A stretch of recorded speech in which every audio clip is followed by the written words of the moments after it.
Hello, welcome and welcome back. This is Jacob and today we are going to be continuing with the Let's Play of Reverse 1999 and of course with Chapter 6. Last time we left off with quite a lot of introductions, new characters, Vienna of 1914, opera, art, and quite a lot of other things, including little teasers to both what is happening back at the Institute and little teasers what is happening back in the island where, or rather on the island where Vertin and the team are, and I'm looking forward to seeing where all of this is gonna be connecting and how it's gonna be crescendoing later. But yeah, last time was quite a lot of introductions to a lot of new characters and things, and yeah, definitely interested.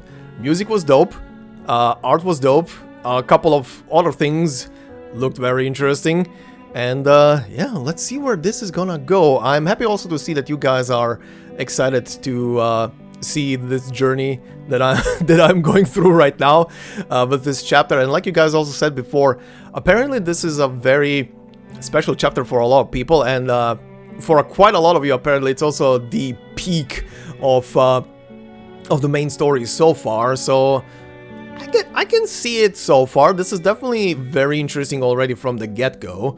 But yeah, like I said, I do want to see how it's gonna connect back to everything essentially. What the whole big picture is gonna be here. But all in due order, first off, guys, as always, thank you very much for all the comments and the likes you leave behind on these videos. They help a lot. And speaking of the comments, one that I want to shout out from last time comes from Redshifted, who said, "Happy New Year and welcome to Vienna." Thank you. Happy New Year once more to you as well. This chapter is one of my favorites solely because of the amount of references they managed to put in it, even outside of operatic ones, to truly encapsulate the feeling of 1914 Vienna. My favorite one would have to be the Secession building, which is an actual building in Vienna. In the art, they managed to capture how it looked to a T, even down to the lettering in its walls and the golden foliage on top of it. The art they made for the inside of the building is also pretty accurate, featuring the Beethoven frieze, minus the Critter edition, of course. The building is made in regard to the Vienna Secession, which Grandma Narrator also talked about, and really was full of artist groups splitting apart due to various reasons. There's a few more references, like with Alfred Redl and with the names and characters in operas, which Heinrich keeps calling people by, but it's just the 5th part of the chapter and I'm getting ahead of myself. Gonna have way more coming up ahead. And I will be looking forward to whatever you and everybody else bring up about this chapter as always. Like I said in the previous part, I really enjoy reading these comments, especially when they break down stuff, point out stuff, put a different spin or maybe just a different point of view on characters and stories. And yeah, I'm learning.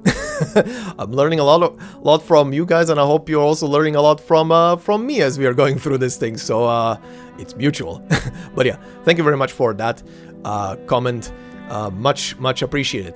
As for the other stuff, I saw you guys brought up the thing that I was asking about for Medicine Pocket, for example, because I was asking, considering Medpack's appearance being very androgynous, I was asking if they go by a specific gender or just by they, and you guys basically confirmed that yes, they are by most people being referred with they, but Medpack themselves says that they don't really care how people address them, so that's fine. But for my purposes, it's gonna be easier to know how to address the person, so that always helps. Oh, and coming back to the Secession building, like I said in the previous part, I've been to Vienna a couple of times, but I don't really remember the building, I'll be quite honest. Like, when I was reading the comment, that specific comment from you, Red, and one other one, I believe it kind of triggered something in my brain, like, I think I've seen it. It's one of those buildings that I probably saw multiple times whenever there's like an aerial shot of Vienna in either a news report on TV or movies or a show or anything else. I've probably seen the building multiple times, but I probably never have heard, or even if I heard the name of it, it probably just slipped my mind. But yeah, regardless, thank you for bringing that up as well. That is very interesting. And yeah, looking up the pictures for the Secession building, it really is similar to what it is, well, in reality. Another thing that I've seen brought up is the music that I was playing at the beginning of the previous part, the libretto, the original one from 1913, or at least a recording from 1913 that I was using from the wiki page. Apparently, that same music, not the 1913 version, but probably a more modern version, I don't know yet because I haven't watched the trailer, is being used in the trailer for Chapter 6, which is cool. And it's kind of funny to think about that I'm one step ahead of the trailer because I haven't seen it yet, and I've used the same music to open up the chapter with. Funny coincidence, right? But yeah, thank you for bringing that up. I'm gonna try and remember.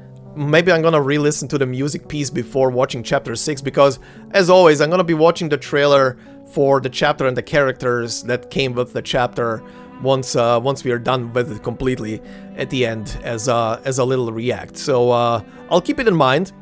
One other thing I want to address, not this chapter related. I saw the question pop up on the video, on the previous video. It's about if I've seen the Assassin's Creed collab that was announced.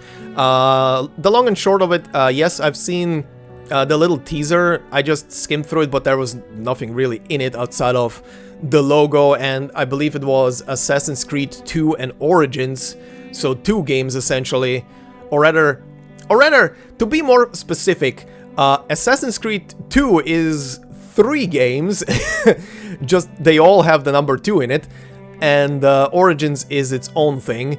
But I'm interested to see what they're gonna do with it, is all I can say. I have personally a very strong connection to Assassin's Creed 2 because I've played the original trilogy of games, or rather the first 5 games you could count it, I guess, to be more specific. But yeah, Ezio Auditore is my son, my man, my grandpa. For those of you who have played the game, that might make more sense. But yeah, he is the guy that I enjoyed the most out of all those 3 games. And I'm looking forward to see what they're gonna do.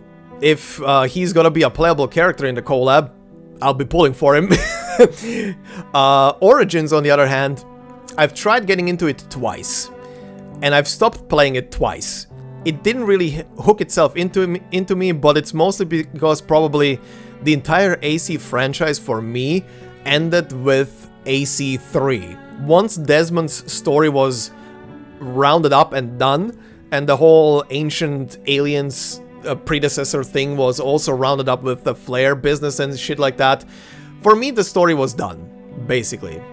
And that's all I can say. Afterwards, I had no like inclinations or what's it called, or drive to pick up any of the newer Assassin's Creed games. Not really interested, probably never will at this point in my life, and don't really care. They look neat, but I don't really care about them, I'll be quite honest. But yeah, anyway, let's go back to Chapter 6, shall we? Oh, one quick final thing that I want to bring up, which is going to be quite funny, because once this episode is done and I include the next part of the 3 doors and the somnambulism stuff in this episode, the next episode is gonna be the final episode where I'm gonna be including the somnambulism and the doors, because simultaneously, this was not planned, I swear, simultaneously I will be finishing both the doors and the somnambulism stuff in the same episode next time, which is a very funny coincidence, I'm not gonna lie. That worked out pretty well. Afterwards, it's gonna be easier to record. But yeah, anyway, let's continue. So, we ended up here on node number 6. Titled Yes, Prime Minister. Okay. Oh, if only you could say the right name. Everything would be so much easier. Uh-huh.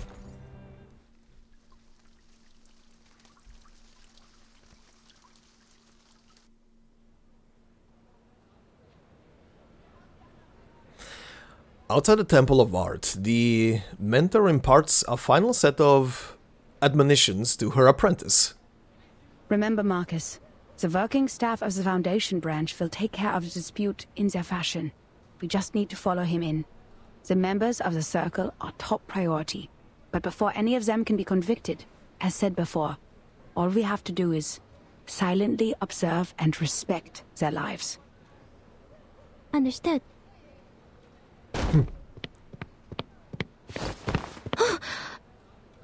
Uh-huh. I almost bumped into her. That lady in green seemed to be in a bad mood. Oh, Cacania.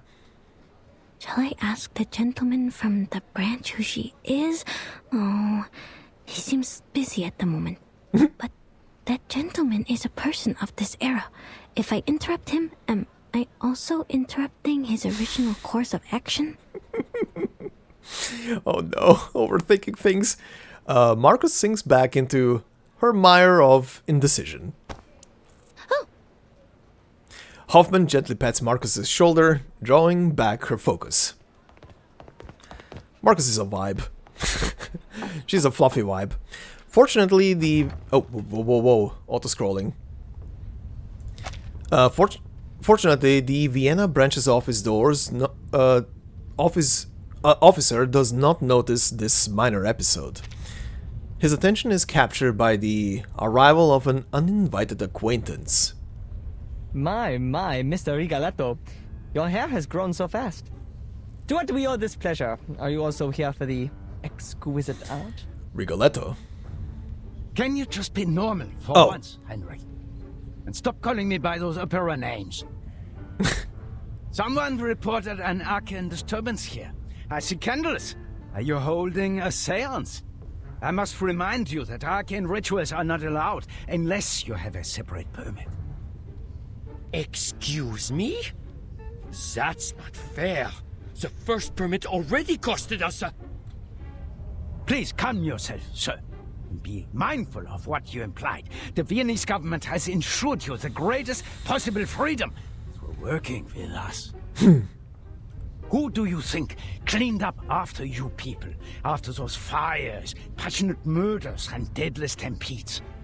We can't bear the consequences of your moments of epiphany forever.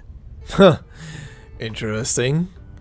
Also, this leaves an impression of almost like a mafia. Almost like they're a mafia organization. Okay. Not to mention, the seance is one of the most dangerous acts. We've had 2 colleagues injured, still being treated for mental illness in the Vienna General Hospital. You will find no other place as tolerant and open-minded as this one. In return, you should do your part and cooperate with the government.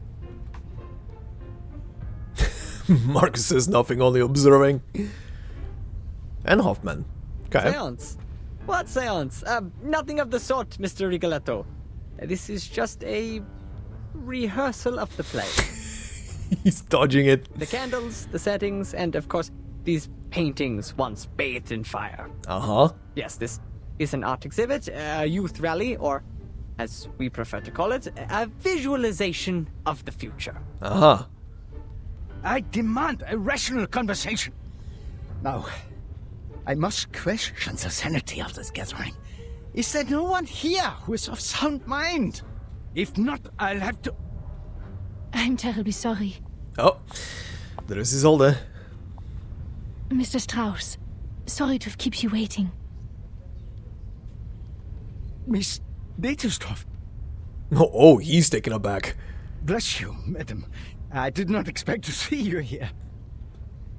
Oh, sorry that we troubled you. I'm here for my late brother's exhibition, and for rehearsal for the coming performance. Also very quickly, oh god, I hope I didn't forget to address it in the opening of this part. About Isolde, I saw one of you guys brought up as well that I don't remember the exact wording anymore right now from when I read it earlier. Something about Isolde having either a full-on side story, or was it an anecdote? I can't remember right now. One of the two. But currently it's not available in game. But as you said, it is a very important story for Isolde and her background and stuff. So I will keep that in mind. Of course, like with all of this stuff, if it gets added back into the game, I will be playing through it and including it in the Let's Play. So I'll keep it in mind when it comes around. But apparently it's a pretty important piece for the lore behind this character. But anyway. We got a little carried away. Made you come all the way here to check on us? Please, madam, as your friend, I do not wish to cause you discomfort. In fact, Mr. Carl and I were talking about you over brunch earlier. He was truly impressed by your talent at the opera. This guy. Ah, Mr. Carl is too kind. Since my mother passed away, he has been such a caring friend to the family. Well then, this was all just a misunderstanding. Uh-huh, sure. But, madam, please understand that I still have procedures to go through. Would you mind if I investigated a little? The man leans in, his voice a hushed whisper. By investigate, you know, just a quick look around the building. We are grateful to have a responsible employee like you, Mr. Strauss. Please, help yourself. At the other end of the hall, investigators from the headquarters uphold their duties with familiar diligence and effort. They're just silent. Hoffman imperceptibly shakes her coat as fine threads like spider silk disperse into the air attached to tiny floating particles. Wow! The spider tail and the detection spores. These are Laplace's auxiliary devices for perceiving arcane power. I've never seen one before. Only investigators of level 4 or higher are allowed to use them. Noticing the excited glances towards her, Hoffman leans in to whisper to the young investigator. Marcus, come. Give me a hand. On it. These burnt pictures. They're the work of Theophil von Dittestov. They're the perfect subjects for reading. Uh-huh. Ooh. It's pretty. The lamp is gripped a little tighter. She lifts her head. As she begins reading, the world around her becomes a matter of effortless ease to view. Only a third of the picture can be read, but I can see it clearly. An ingenious composition that balances the different elements of the picture. Sadly, the creator focused too much on the form and overlooked the content. The frame is made of... not important. Next page. The frame is made of... not important. This one is luckier. Half of it survived the fire, so we can see the lower half of the lady in the picture. But, Theophil certainly had a way with women. She was not his first prey. And this one, only a frame remains. The rest of his works are too damaged, but I do remember an intact one somewhere. But aside from this, I don't see anything else. Next page. Oh. She turns, colliding with a pair of light-colored eyes. Despite the distance, it feels as though Isolde is gazing back at her. People can be read too. That person, Miss Isolde. A deep breath, the page unfolds before her eyes once again. Unlike other ladies pursuing the latest fashions in Paris, she still wears the corset, with only some Art Nouveau jewelry by her waist. She's as delicate as a butterfly. She is a renowned medium. The Dittestov family is well known for their mediumship. Nowadays, they use that power mostly for art. That is, they summon a spirit to possess their body so they can sing, write, and paint like no other. They also suffered for this power. Racked by neurosis and hysteria, the family has had very few members despite its long history. Ah, okay, that's why they become hysteric. The spirit inhabiting the body is wreaking havoc on the body. Probably if too much time is... if the spirit is left in a body it shouldn't be in for too long. Yeah, the organism can't take the stress. Or rather, the brain cannot take the stress. Wait a minute. The picture behind her is still intact, and it is enormous. Is that the salvation? Strange. This painting is... You have a keen eye for art, miss. Uh-oh. A voice leaps up behind her, bursting from behind the warm smile of the freckled-faced man. This painting is the work of my dearest friend, Sigmund. The Salvation. The only piece he left behind that survived the consuming flames. These enchanting, magical circles, one next to another. Oh, I was only reciting Miss Caccania. We're both passionate about the subject. She says nothing. How regrettable. She would have given you a much better explanation if she were here. Her words can easily stir one's soul. Did you say Caccania? You have a friend called Caccania? Uh-huh. Does she know her? Oh, yes. Every artist has their own nickname. I also have the honor of knowing the Orange Knight, Victor of the Rhyme, Apfelstrudel. Apfelstrudel? Are you a friend of Caccania? Too bad she just left. She should be meeting with Dr. Schwartz by now. Marcus looks up. Her mentor casts her eyes to the same spot and shakes her head gently. No, the name sounded a little strange to me, that's all. But I appreciate the explanation, sir. In the air, the dispersed spores still... Okay, bang bang crash. The dust from the explosion pervades the air, sucking deep into the nostrils and open mouths. Okay, but did I miss it? In the air, dispersed spores still stir imperceptibly. Okay, okay. What happened? Oh! The ghosts are back. Uh-oh. Are these ghosts? Didn't you say there wasn't a seance? Mrs. Dietersdorf, I would very much like an explanation. Oh, they're still chasing me! The detection spores have taken effect and enveloped the ghosts. Marcus, can you still read? I think so. Good. I'll draw its attention. You take care of the Arcanum part. Alright, alright, alright. Time for battle, right? Oh yeah. Okay, am I fighting the same ghost as before? Yes. Okay. Program activated.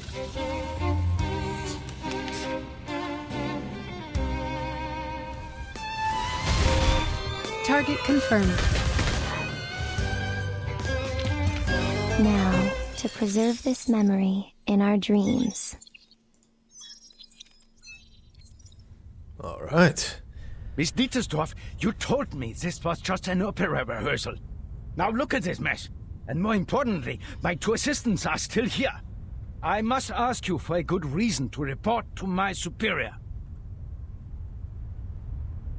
Oh boy.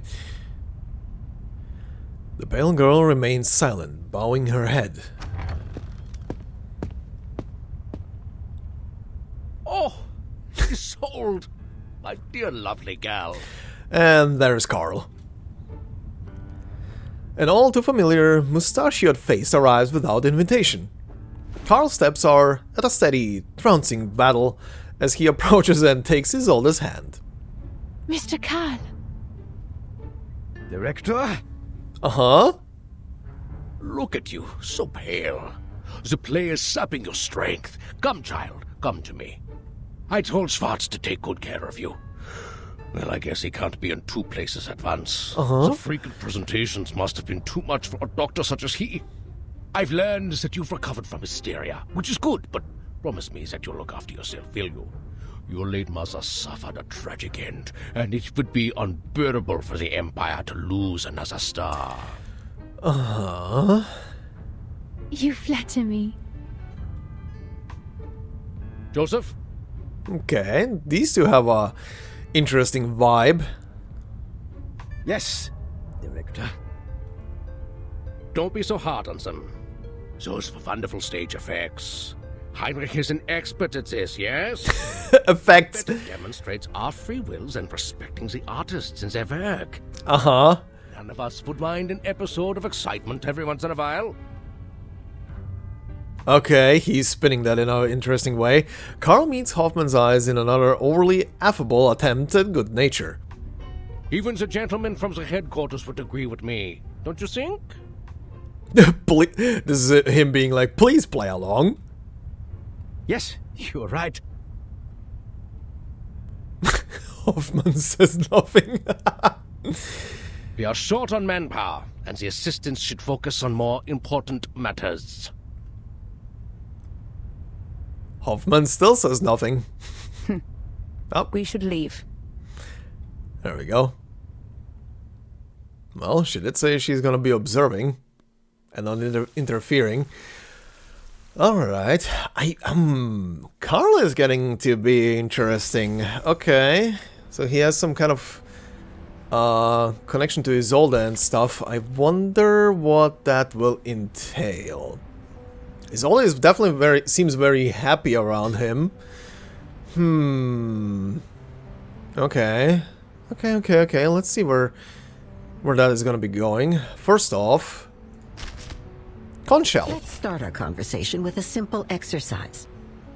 First, please repeat after me. Dittersdorf. Dietersdorf. I can say it with better German than you. I'm so sorry. Anyway. After all the days you've spent in Vienna, you should be familiar with the name. Yeah. Tell me, how do you feel about it? Nothing worth mentioning. Seems like it's a word as heavy as lead. Yeah. It's definitely carrying weight. You're making light of it again. But fair enough. You're new here, not as familiar with this name as those who live here, murmuring it in their dreams. Uh-huh. Most of the time it swirls invisibly through the conversations on the street. Other times, it is tangible in the signatures of the exhibits, seen in the performances and the metal badges clinging to collars, and always in the boys and girls who inherit the Dittersdorf talents. Okay. And just like that, they are thrust into the role of the outstanding Dittersdorfs, the lady songbird, and the artistic painter. In truth, I don't know much at all about these Dietersdorf. Oh, of course. Well then, high time to tell you about them. Okay. Time for lore. Vienna, at present, is a splendid, crumbling house.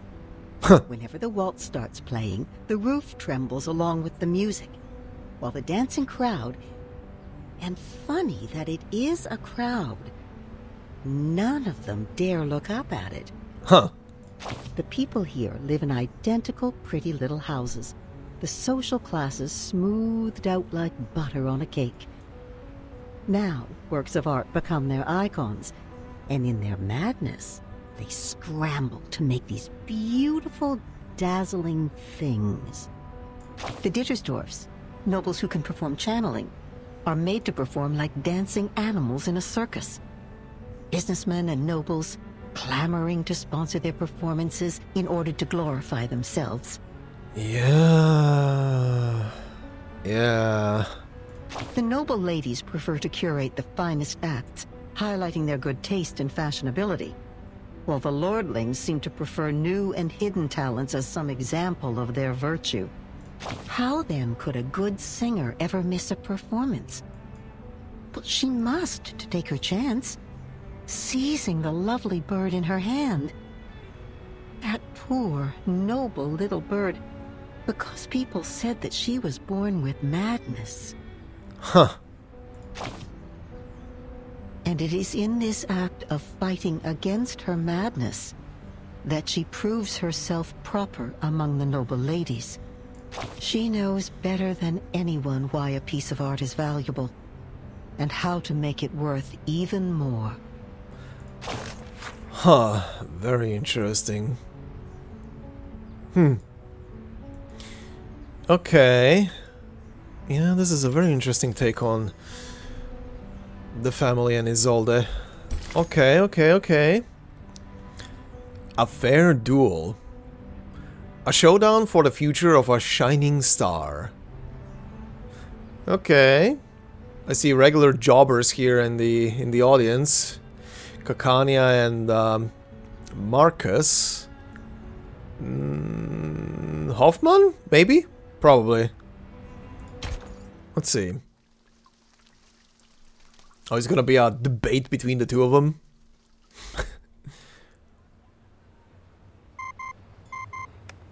Good day. I would like to check the date of a novel. Yes, it is Der Mann ohne Eigenschaften by Robert Musil. The man ohne Eigenschaften, huh? The man without qualities. Oh, I see. Uh-huh. What did they say? Just as I remembered it. The novel was completed in 1930. The word Kakania was also created by Robert Musil. Huh. Okay. Kakania should not be a nickname for anyone in 1914. Huh. Unless we're spinning it that she has something to do, or someone, or the author came across Kakania and decided to use that word in the book later It on. doesn't belong to this era. Huh. She could be with Manus Vindictae, or at least associated with their people.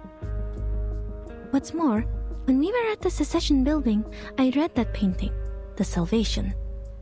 It seemed out of place compared to the other paintings. Théophile may have applied a new technique on the Salvation, a more daring kind, audacious even. But these are only subtleties, I can't be too certain. I was interrupted by that strangely speaking gentleman, so I didn't get everything. Another thing, its content reminds me of the symbol of the circle. Marcus rummages through the bookcase, finding the pamphlet tucked within the thick register. This twisting circle resembles the circles in the Salvation. Der Kreis. I can't read what's below it. Heinrich called them magical circles, one next to another. They must be more than just circles, I think. Coffee stains. Was he demonstrating the madness of passion? But the lines are clean. Perhaps the purity of eternity? No, the circles are too twisted for that. Also, these circles are reminding me of that lettering system from, God, what was the movie called again? The Arrival, right? Those aliens were using like ink circles with just slight alterations between each other for like a universal across species kind of language. By the way, very good movie, The Arrival. Go and watch it.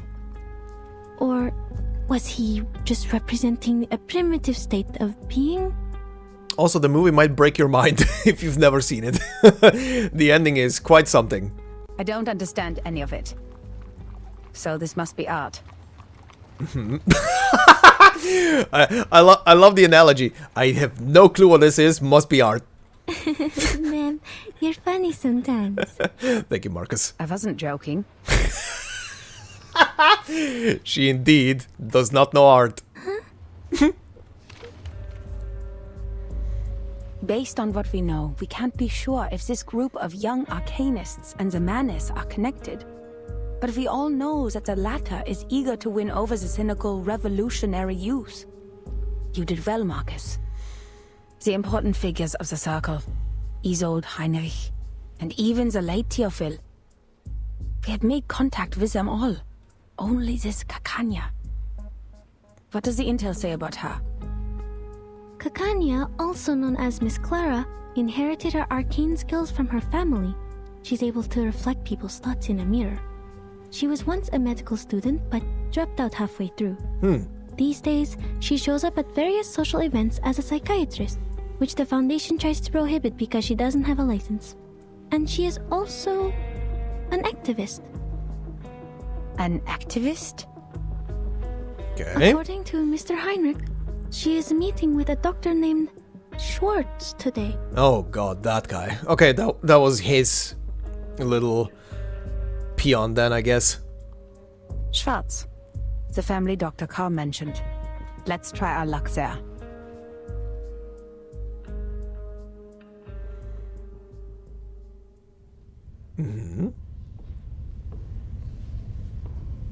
Now then, Miss Clara, Mr. Schwartz, only 3 weapons are allowed in the duel. The army knife, the sword, and the pistol. Sorry, what is happening? I will leave the choice to Dr. Schwartz, for he has more experience in these duels than I do. It's an honor to fight you, and I look forward to ending your winning streak. What is happening? Not so much an honorable scene for me. Excuse me, please. Let a little bean through. Hoffman extends her hand, mercilessly cleaving a path through the crowd. Pardon me, what is happening? A duel, ma'am. Just as Dr. Schwartz was demonstrating his therapy, Miss Clara barged right in. They were arguing, and this is how they decided to end it. Oh, okay. To ensure fairness of the duel, the combat must happen within 48 hours of the challenge, but I've never seen one take place on the spot. Oh, okay. Well, I hope they know what they're doing. I don't want to get caught as collateral damage. That green dress. So she is Kakanya. What do we do? If she gets injured, our mission will... Don't worry about people in that time.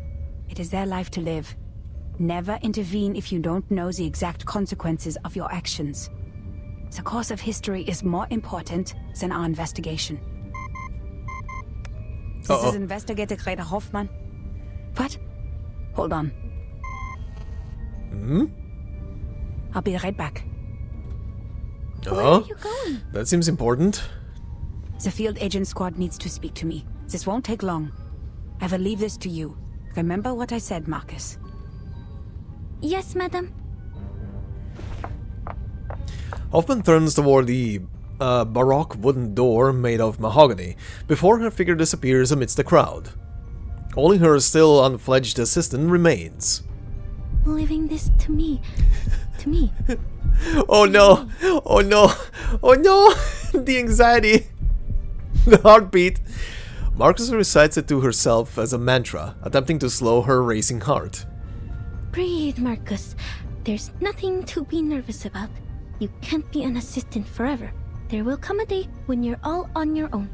Indeed. Just like at the Secession building, I only have to watch her.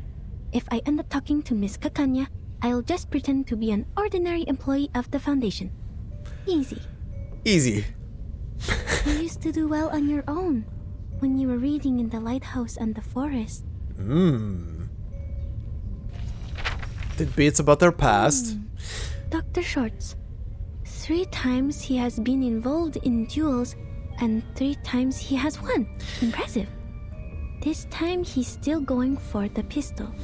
Wow, her ability is quite nuts. This reading ability is quite insane.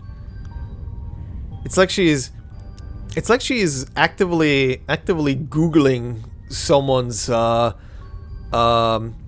someone's internet print essentially about their entire life. This is quite the ability. But Miss Kakanya does not have an assistant, and she has only 1 witness in this duel. This is not right. Why did she agree to this? She's being reckless. Even an Arcanist should have at least 1 assistant in a duel. Dr. Schwartz's assistant brought them a pair of pistols. FN Model 1910. Is that a right weapon for a duel? It's an interesting one. Okay. At least the pistol choice is a pretty interesting one. It's too crowded here.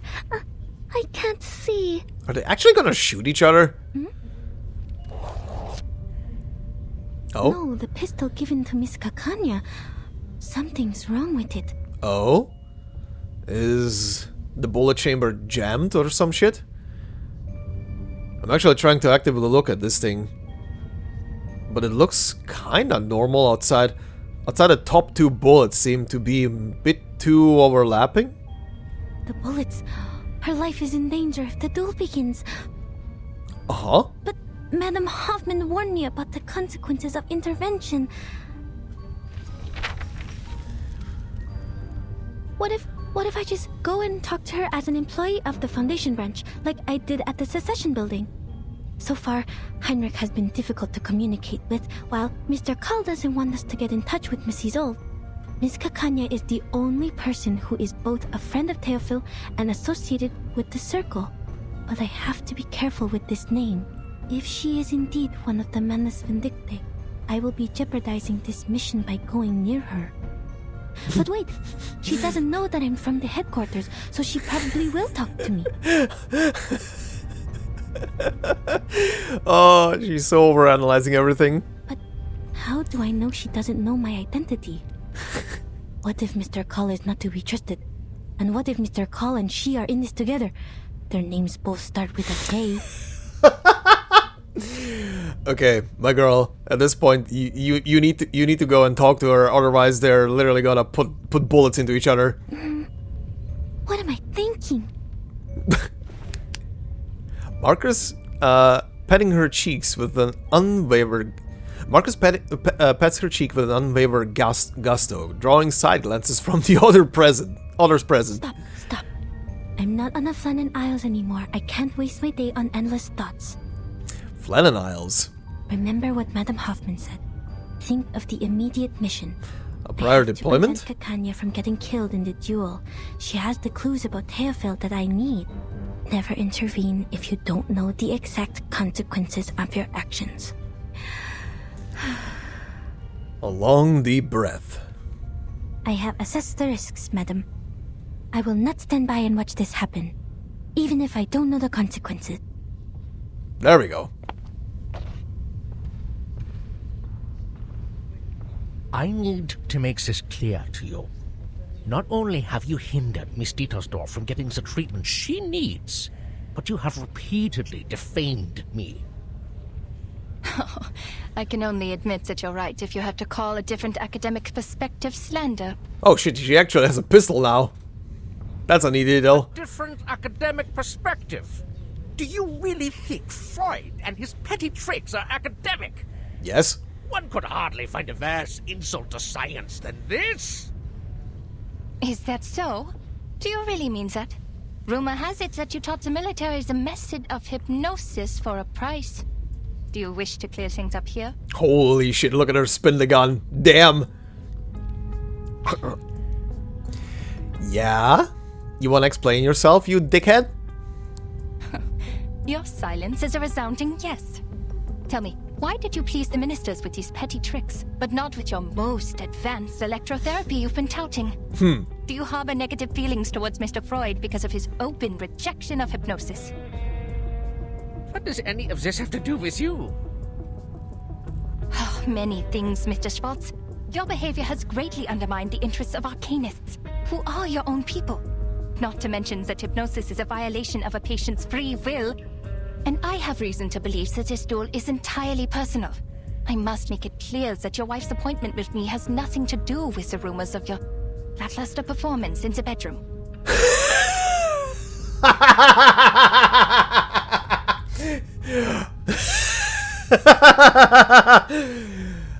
Ouch! I'm not the real enemy, Mr. Schwartz. The gossip mongers and tabloid writers are. You... Are both duelists ready? Uh-huh. Perfectly ready. Oh, he's so pissed. I'm ready to... Oh. No! She's not! Uh-oh. Huh? Miss Kakanya needs another minute. Oh god, the heartbeat again.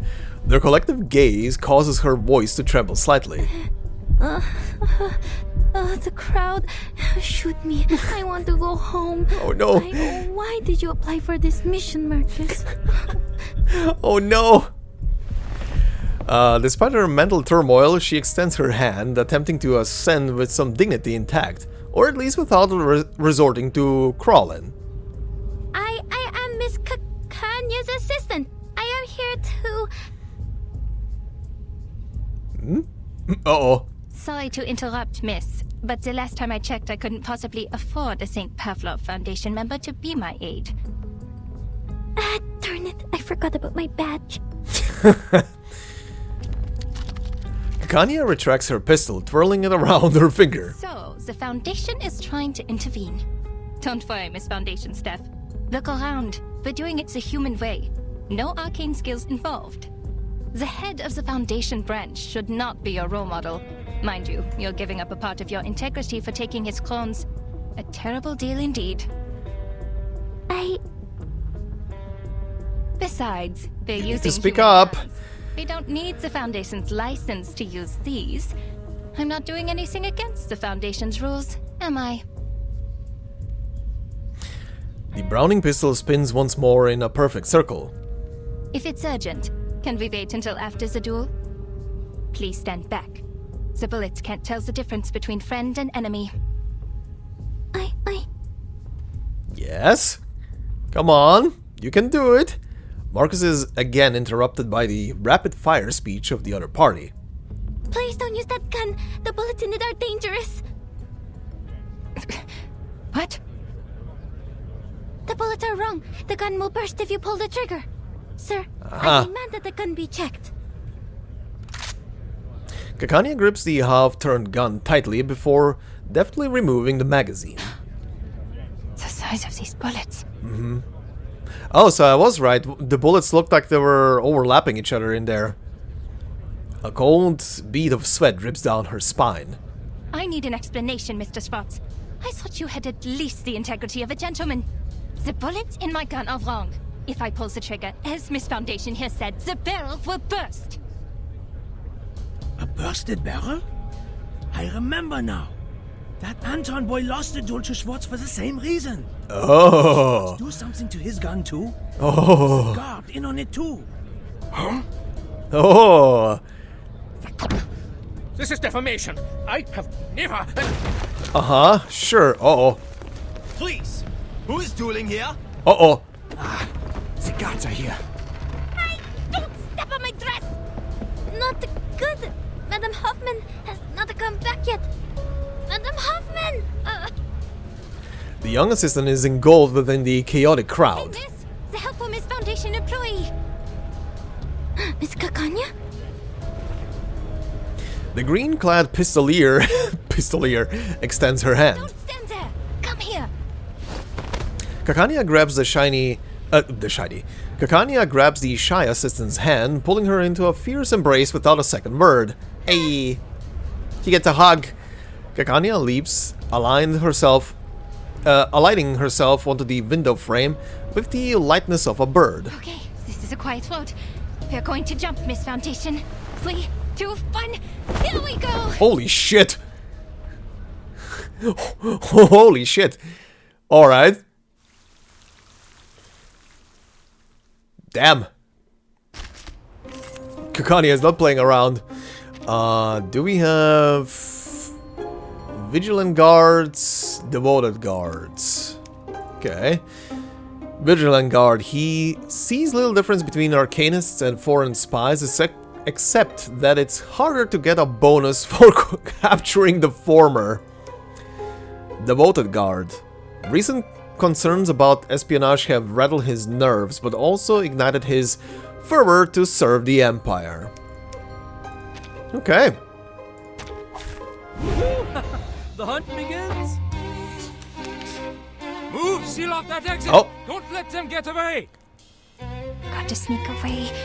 Don't worry, Miss Foundation. I won't leave you behind. I'll help you as you helped me. That's not... Kanya, this way! Oh. Ilich, I thought you were out selling bears on the street. Ilich. Is that the magic mustache? You clever boy. Quick, name your price. You sure you can afford that, Kanya? Triple the price?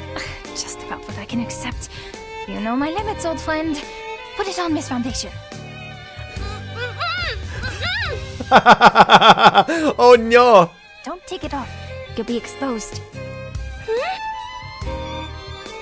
It smells, but bear with it. Now keep quiet and follow me. I'll get you to safety. Protect the bean. Lead us if you want your pay, Ilich. Got it. Follow me. Protect the little bean. Your command. Charging. Ha-ha!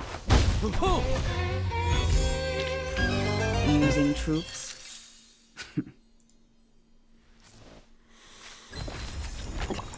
Oh, okay.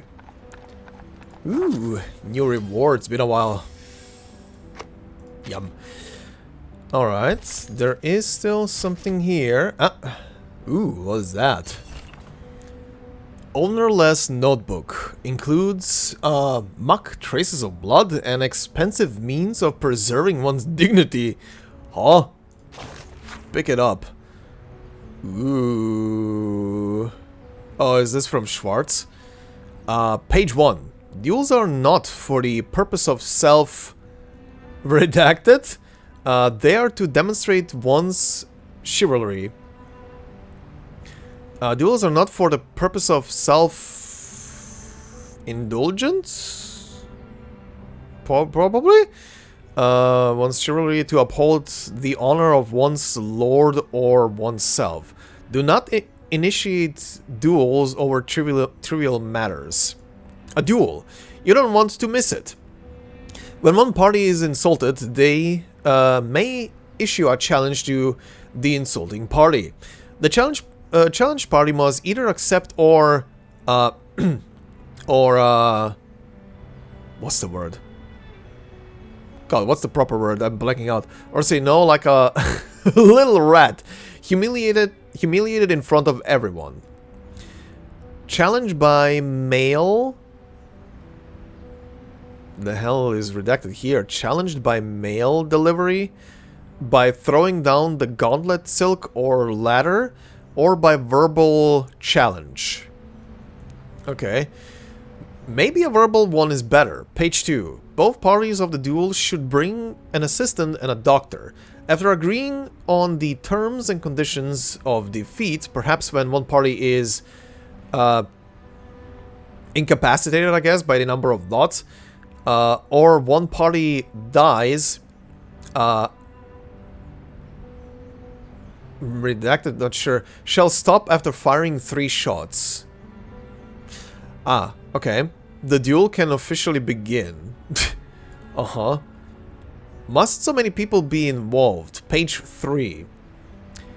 Pistolet model 1733, expensive. Colt M1873, expensive. Smith & Wesson Model 1. This one is good. A Smith & Wesson model, huh? Pistolet model 1733? And a Colt model 1873, huh? Alright, interesting choices. Okay. Oh, Hoffman. Mirror and lantern. You and I met, and the room was aglow with light. Interesting title. Kanya! This way! Over here! Elite! Thanks a lot. The prop sure came in handy. Kakanya tears off her fake beard, fanning herself with her hand. Finally. Why do I keep having things stick to my lips? Ha! Be careful with that. It is no ordinary beard. Every single strand was soaked in a Bohemian potion, mixed with bloodroot, toad's heart, and Yavangal. Yavangal? Who the hell are you, kid? You look very detailed. Why were the gods after you? That's a long story. And oh, don't worry about this kind little lady. She saved my life, and she's a third of a friend. A third of a friend? A third of? I like that she had the same thought as me. A third? She discreetly releases the button on the communicator in the pocket. Okay. The connection is down. I can't get in touch with Madame Hoffman. She's probably in an important conversation with the field agent squad and has calls on block. It's okay, Marcus. You can do this yourself. Just stay in the conversation. Communication is not that hard. You've done this through before. You can do it. I'm vibing with this character too much. Despite having written about 1,000 ways to start a conversation, she never expected to find herself in a situation like this. Simulating all possible things first in your head and then trying to have a conversation. Been there a lot. I might be doing this YouTube gig and everything, you know. You know, guys, I might be doing this and you know, doing hobby voice acting and stuff on the channel, but it's not easy. Marcus frantically racks her mind for topics to discuss. Fortunately, everyone present is far more talkative than she is. My, Kakanya. Are you friends with the government officials now? Times have changed indeed. I've been here for a whole year, but I've never seen an official without a beard. This is a very sassy child. Where are you from? Croatia? Moravia? Galicia? Croatia mentioned, yes! Let's go! I grew up in Romania. I need a character from Croatia. Pronto. Oh, I'm from Bosnia and Herzegovina. That makes us friends. Hey, neighbor! Somewhere near. He's a neighbor! Let's go! Be careful on the streets these days, Ilich. You could be in trouble too if the guards catch you. After all, you haven't got a license. I'm not too familiar with Bosnian names, to be specific. I know a couple of them, but Ilich? Actually, no, it wouldn't be written in that way. I know how it would be written, though. Huh? You don't? It would be written with a ch. Oh, of course not. Have you read the requirements? Records of the safe use of arcane skills within 3 generations. I was born in the streets. I don't even know who my grandmother was. Actually, this brings me to a different topic now. Also, I just noticed his name is Vendor1. What the hell? This brings an interesting topic to my mind. In Austria, there is both a region and an entire city which is mostly populated by Croatian immigrants. Like, the whole region is like, the vast majority of people there are people of either Croatian descent or people from Croatia. And the records aren't the hard part to get around. If you're applying in Vienna, the license has to be issued by the central government. It's not an Austrian problem, nor a Hungarian problem. The central government sits in the middle. And no official has any idea of what's what. Should this be the Kaiser's concern? Or the Königs? Or both? König. You'd be the biggest fool to listen and follow these broken rules. Stuck in the system, nowhere to go. Unless you work the magic of crowns. What happens if we don't have an Arcanum license? Oh, you'll love this. Who knows, you could get 3 days in detention, or maybe 10 years in prison. Jesus. Even if you are sentenced to prison, they might forget to bring you in. Or, if you're an outstanding citizen who can shed your Arcanum during your human re-education, you might get to have a nice life. Without a license, that is. Our justice system is much more unpredictable than the Arcanists. We still have a fair chance of getting away. Very informative, Ilich. Kakanya clears her throat, still somewhat guarded, and flashes out a meaningful glance. Oh, well then. Bis später, Kakanya and Miss Foundation. Forget I said anything? See you later, neighbor. They are... Some Arcanist kids on the streets. I'm surprised you know nothing about them. The country has changed, lady. And not everything in Vienna is as decent and sumptuous as the buildings on Ringstrasse and Herrengasse. Her tone bellies a hint of sarcasm. I'm thankful for your help, Miss Foundation, but so far I have returned the favor. You don't want the gods either, do you?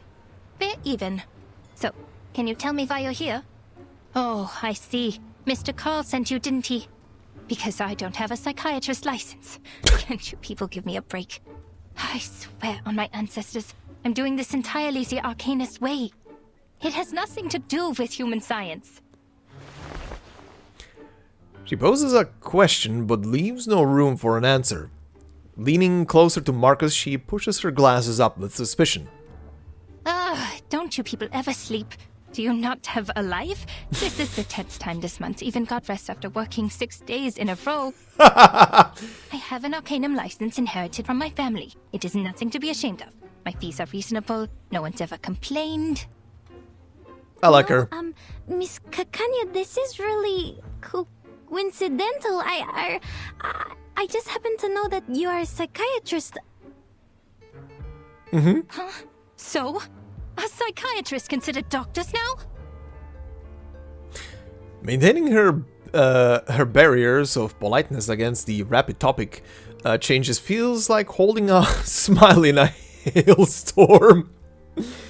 On the verge of tears, Marcus desperately falls back to the field mission manual. Aww. I think there's been a misunderstanding. Wait, I'm not here to check your credentials. Then what? So you call yourself Kakanya, but I know your first name is Clara. Uh-huh. Oh, I didn't know the Foundation staff reads my work. How very flattering. Yes, I'm Clara. But, Miss Foundation, don't you think Kakanya is an intriguing name? Heinrich, who's a friend of mine, gave me a book which greatly inspired me. Ah. Uh-huh. Our country is just like that name. It both is and isn't. It both has and has not. If you look for it, it can't be found. Yet if you stop looking, it's everywhere. Look at this country, my friend. The sumptuous buildings rise so high that the people in power never have to lay eyes on the rye farmers of Bohemia, the immigrants from the east coast of the Adriatic Sea, or on the Arcanists. Hey, immigrants from the east coast of the Adriatic Sea. Hey! Croatia mentioned again. How could there possibly be smog choking the industrial area? How could there possibly be cold houses in the winter? The cafe house is definitely filled with people who love to dance, and not with those who can't afford the heat. Oh no. Surely there's no bureaucracy, no discrimination, no poverty here. This is a city of humanism and freedom. Oh yes. Oh yes, oh yes, oh yes. God, these sentences were laced with so much sarcasm, I appreciate that. Kakanya, kaiserlich königlich, or kaiserlich unköniglich. And Kakania, the Shetland. There's no better name for this country. The Shitland? Kaiserlich Königlich, huh? Okay, that's... So these are the two meanings behind the name, Kakania. Okay. So then, you did get that book from a friend. Now's my chance. I still have one spider tail Madame Hoffman left me. If I can find a chance to leave the spider tail on her, or in her place. The young assistant takes a deep breath. I'm intrigued by the book. Can I see it? Ooh, is she gonna give her the book? What's happening? Where are we now? Oh? A cemetery. This concludes the report by Semmelweis of the Field Agent Administration. Please confirm, Madam Hoffman. Ooh, Semmelweis. Okay. Oh, right. One of you guys in the comments brought up that the roguelite mode is taking place roughly at the same time as Chapter 6. I will obviously still finish Chapter 6 first. But I will still probably finish the main story first, so Chapter 7, before I jump into that whole thing and check it out and see what is happening in the roguelite mode, that is. Because I just want to be done with the main story and some side stuff so I can dedicate some episodes to the roguelite mode, because that one is gonna definitely take some while to both record, cut down, and all the stuff that I will probably have to do with it to make it a as enjoyable as possible and watchable as possible experience for everybody. But I'll definitely probably be soon jumping into it, considering how far I am currently with stuff. But yeah, anyway. In the corner, Hoffman holds her communicator out with brow furrowed. Yes, report received. Why so serious, Greta? That was just routine. Okay, and that's definitely Medpack, I would say, alright? I can tell by the silhouette and the strand of hair there. And I envy your lightheartedness and optimism. They got you out of Vienna on such short notice. I can only imagine that must have been difficult for you as well. According to your intel, the Empire's had too many assassinations in a short period of time. This is not good for the critical point, Semmelweis. Oh, never mind, it's Semmelweis. At least try to stay in a good mood. What else can we do? Aside from that, Greta, I have more to tell you. I was pulled out of Vienna overnight, and I didn't have time to brief the new squad there. You know it takes ages to get through the briefing process. I might as well just tell you now, personally. There could be an Arcanist who has crossed the storm, and is now in Vienna. What did you say? Do we know more about this Arcanist? The Arcanist who has crossed the storm. We only know his name is Heinrich. We learned about this from the Berlin squad when we met up here. Oh. But had no time to verify. Really? Heinrich? I see. Leave the rest to us. Really? That guy? It's true. He traveled to Berlin during the Sixth Storm and survived the 1913 storm there. And after the 1966 storm and the one in 1929...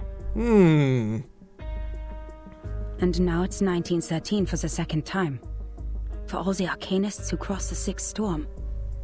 This is exciting news. Their time has returned. I understand the excitement, but perhaps time in its chaotic fashion has inadvertently returned to the same year. I hear you, Semmelweis. This is valuable information. I'll let the... Oh? What was that? Greta? Are you still there? Sorry, I have to go. Something's wrong with the spider tail I left on Marcus. Oh. This is not her ritual. Something's happened. Oh. She left tabs on Marcus. Okay, good. Protect the little bean. Miss Marcus. You know so much about Cicera. I thought the Foundation was nothing but bureaucrats and bookworms. Oh, have you been to the Secession building? Did you like it? Shame that book isn't there. Kakania finally finds the key. Oh, we're going to her Please, clinic. Come in. Forgive the mess. I must say that it is at least more orderly than the administration of the Empire. That's a nice jab. The room resembles a studio more than a clinic. The scene is scattered about with unfinished paintings, dried paints, stage props, and posters. And mirrors. Many mirrors. See, oh yeah. Stage props. Heinrich left them here. He certainly learned some useful things in Berlin. Make yourself comfortable. I'll get you some tea and look for the book. Please don't bother, Miss Kakanya. I won't stay long. I have to go back to the branch soon. I just need to confirm that you have that book with you. Oh. The clinic's curtains are tightly drawn, blocking out the day, yet her mirrors flash with light for a second. Is this Kakanya's arcane skill? Marcus quickly covers her eyes with her hand, stepping back toward the door. Kakanya's cheerful voice rings from the other side. Oh, Miss Foundation, it's okay. Just a little trick I use to ensure my personal safety. I usually even charge for this. Look into the mirror which reflects your inner world. This trick has been used by Arcanists for thousands of years. When it was first used, the Roman Emperor still ruled this land. Speaking of which, Miss Foundation, how did you know that the pistol was tampered with? Your arcane skill? Ooh, flashback my eyes. Though it might only be some sort of trick or psychology, the mirror's glare becomes increasingly blinding. Don't look at the mirror. The investigator braces herself as she grips her lamp, ready to combat at a moment's notice.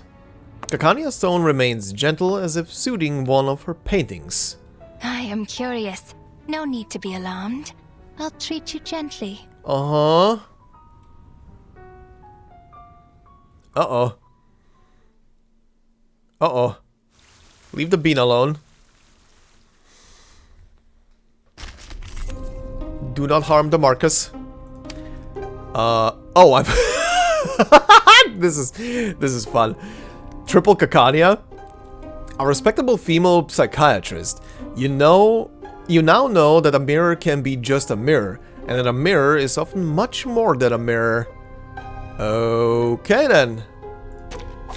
This trial is mine to judge. This is funny. This is funny as hell. Oh. Special. The true form hides among mirror images.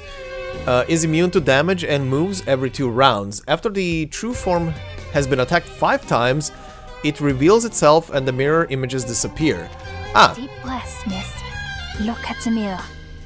This is a private session. Your secrets are safe with me. Now, what do you see?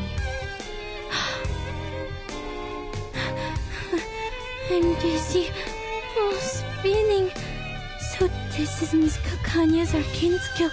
A maze of mirrors. The orphanage. The Flennon Isles. These look like my memories, but different. You can look at them directly, miss.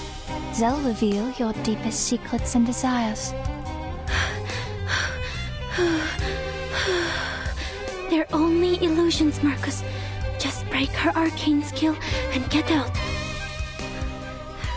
I'll do the only thing I can do. Read. I see her. She's behind these illusions, but which one is real?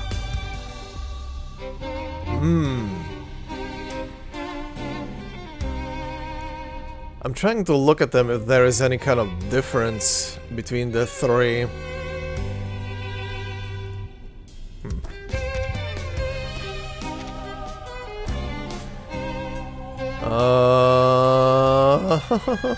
No, I think they're all the same. They all have shadows as well. Well, I can't see this one. Screw it.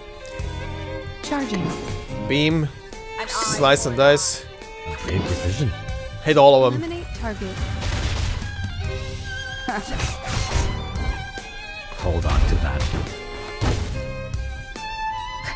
You found me. Oh? Did you see through the illusions, or was it pure luck? Focus. She can move through mirrors. Got to keep track of her. Oh, okay. Okay. Oh. I've got careless. Ow. Okay. So what do you have right now? All damage is set to 1. If getting to 5 stack dispels the mirror disguise stat. Okay. Enters the counter state. Okay, counter state. Fine. Well, beam. Pew Charging. pew. Loading. Pew. The light that illuminates all. Barrage. Target confirmed.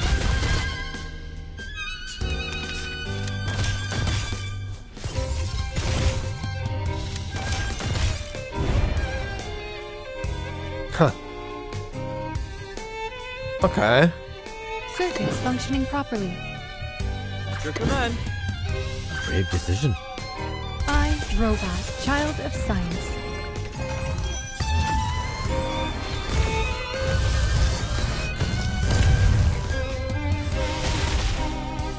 This can't be luck. No, I need to be sure. I'd be disappointed were it a fluke. This is called an AoE skill, ma'am. Hold on to that. Okay, not you. Not you. Under attack. Oh, he's about to die. Okay, you have an ult now. It's gonna be you. Recommend. A tooth for a tooth. Get a heal out. Charging. Then get another AoE out. The law is above all else. Eliminate target. Okay.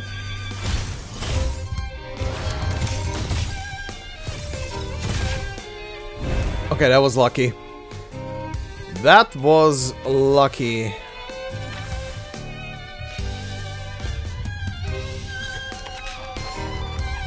An eye for an Keep eye. on healing. Loading. Charging. The law is above all else. Faraday's miracle. Okay. Everything is a book. Everything can be read. These reflections are merely distractions. I found it. The page of truth. Oh, it's true. You saw through the illusions as you saw through the pistol. All right, enough of my tricks. What a pleasant surprise. How does your skill work? Let me see. No! I'm out of here. Stop it. Aim Okay. and shoot. Okay, now we fight normally, huh? Okay. Well, in that case, let's end this, I guess. Brave decision. Big debuff, big hit. Breath in. Oh, I already had a double. Hold on then. I didn't notice that. I did not notice that.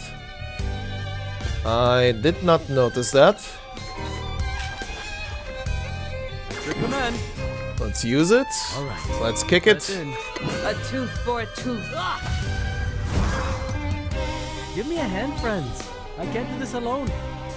This animation looks goofy with the music in the background. Pay for thy sins with thy blood. Okay, she's gonna do her ult. Oh, never mind. Okay.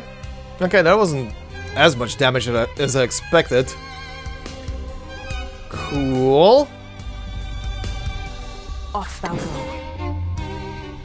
Brave decision. A tooth for a tooth thou shalt make an Let's see. atonement for thy sins in full. Hold on to that. Feeleth pain and knoweth regret.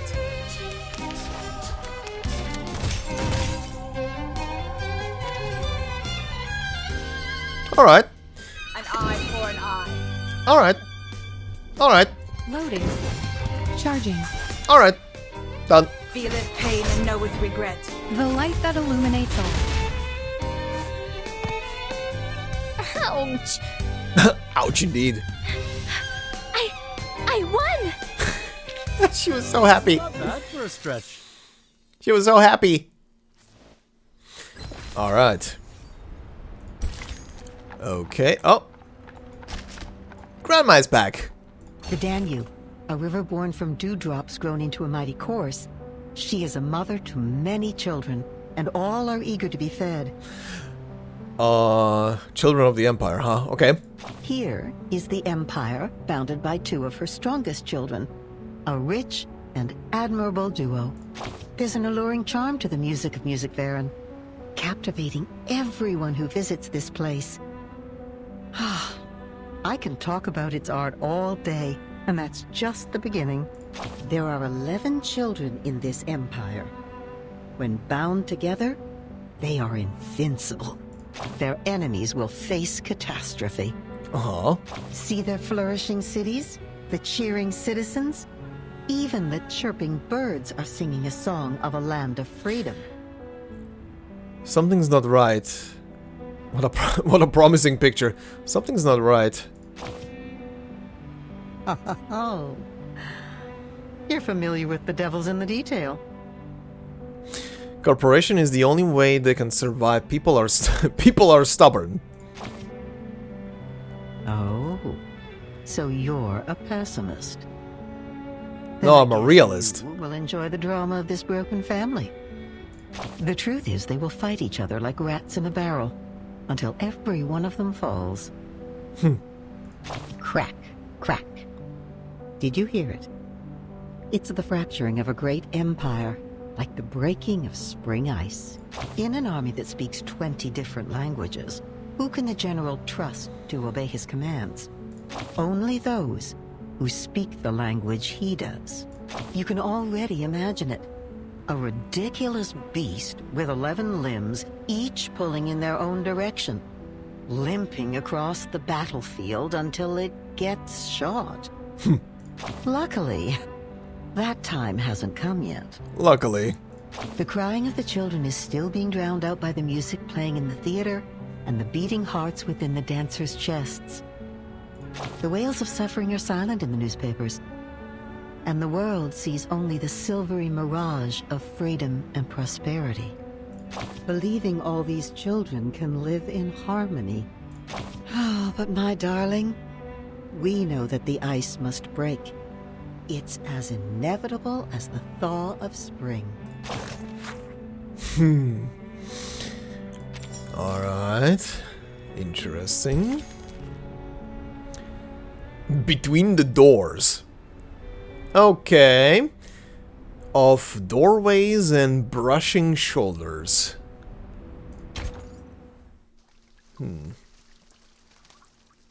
Now, Kakania, be nice to the little bean. The reflections she created were real enough, but not perfect. The reflections had neither shadows nor breath. Most importantly, they didn't have her passion and subtle movements. I would love to say you're probably correct from your point of view, but from a gameplay perspective view, they all had shadows. That was one of the first things I was literally looking at. I read the truth from these details. She meant me no harm. Maybe it was just a little trick she was playing. Yeah, she just wanted to see what your arcane skill is. But Yeah? She steadies her breath, looking down at the figure on the ground. Did you knock her out? She inadvertently used too much force. Kakania is still on the ground, supporting her hat with one hand.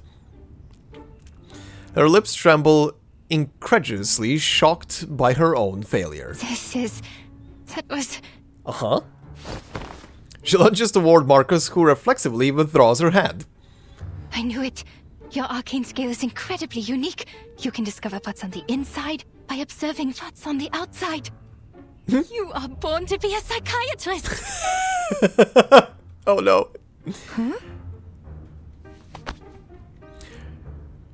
She clings tightly to Marcus's hand as if she's found a long-lost relative. Look at you. You are so tiny. And they give you this big coat? How can they do this to a child? What do you mean? She looks adorable and puffy. You shut up. How about you quit the Foundation and be my assistant? Your perception would be invaluable in this line of work.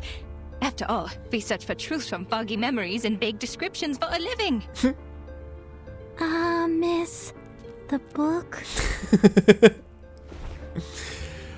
Marcus attempts to withdraw her hand politely but stiffly. Kakania's enthusiasm remains unchanged. Forget the book!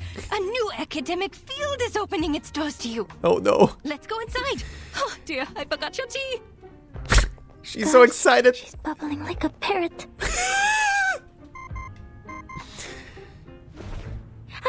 It's Madam Hoffman. Ma'am? Marcus, the spider tail has shown me your direction. How did you get that far? What is that place?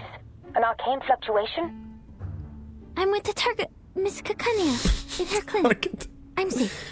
Investigation's going well, ma'am. Oh no, Hoffman. Stay where you are. I'm on my way. And take care of yourself. You hear me? Yes, ma'am. Was that your supervisor? She sounds rather harsh. I do have to question the Foundation hiring underage children and all. Just in time. Marcus glances at the doctor, who is now lost in thought, lightly flicking her skirt. An almost invisible thread lands on the green fabric. Well, actually, Madame Hoffman is very kind to me. She lifts her head, trying to further divert the doctor's attention. Kakania remains unimpressed by her answer. Well, you have seen it all for yourself. Me, my clinic, my arcane skill. I showed you everything. Have they cleared up your doubts, Miss Marcus? Just one more question. Please, go ahead. About the circle. Uh-huh. Huh? Did you go through all this trouble just for that? Kakania dramatically raises her hand, settling down into her soft chair. You could have asked me earlier. I am the founder of the circle. Oh! Oh, what? Oh, okay. Marcus nearly scalds herself with the hot tea as she brings it up to her lips. You're awfully excited. Are you an admirer? Mm-hmm. Joking. It's just a little group a couple of friends started out of interest. Completely legal, nothing nefarious. We're committed to changing the Arcanist current situation. More committed than the Foundation. There will be a non-profit exhibit soon, and all donations will help lower-class Arcanists get their license. Which should have been your responsibility. Her words are sharply pointed, only to stop abruptly as she recalls the identity of their target. Oh, sorry, I got carried away.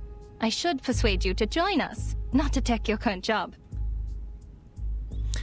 Marcus shakes her head, feeling altogether fortunate now not to be involved in the disputes of this era. And the painting in this exhibit will be the salvation? That's right, you've been to the Secession building. And that's a masterpiece which would be hard to miss.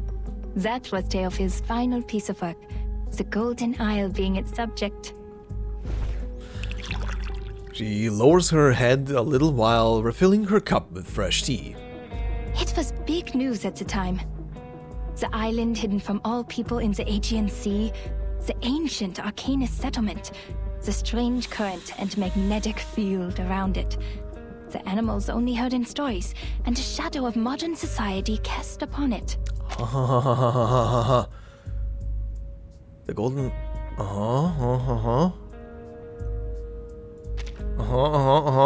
Well, those are just hearsay. People have all kinds of speculations about it. A military base, a mystical kingdom, the apocalypse. The Foundation knows it better than any of us.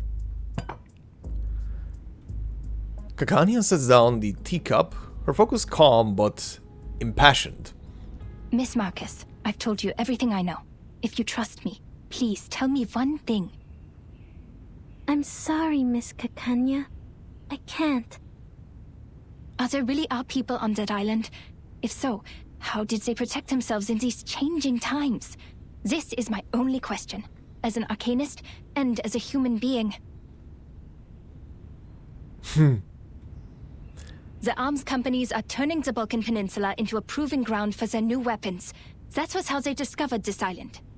You work for the authorities. You must know something. Please, I just want to know if there's any more of us in this world. Suffering, silenced, and helpless. Yeah, she can't tell her anything. But will she?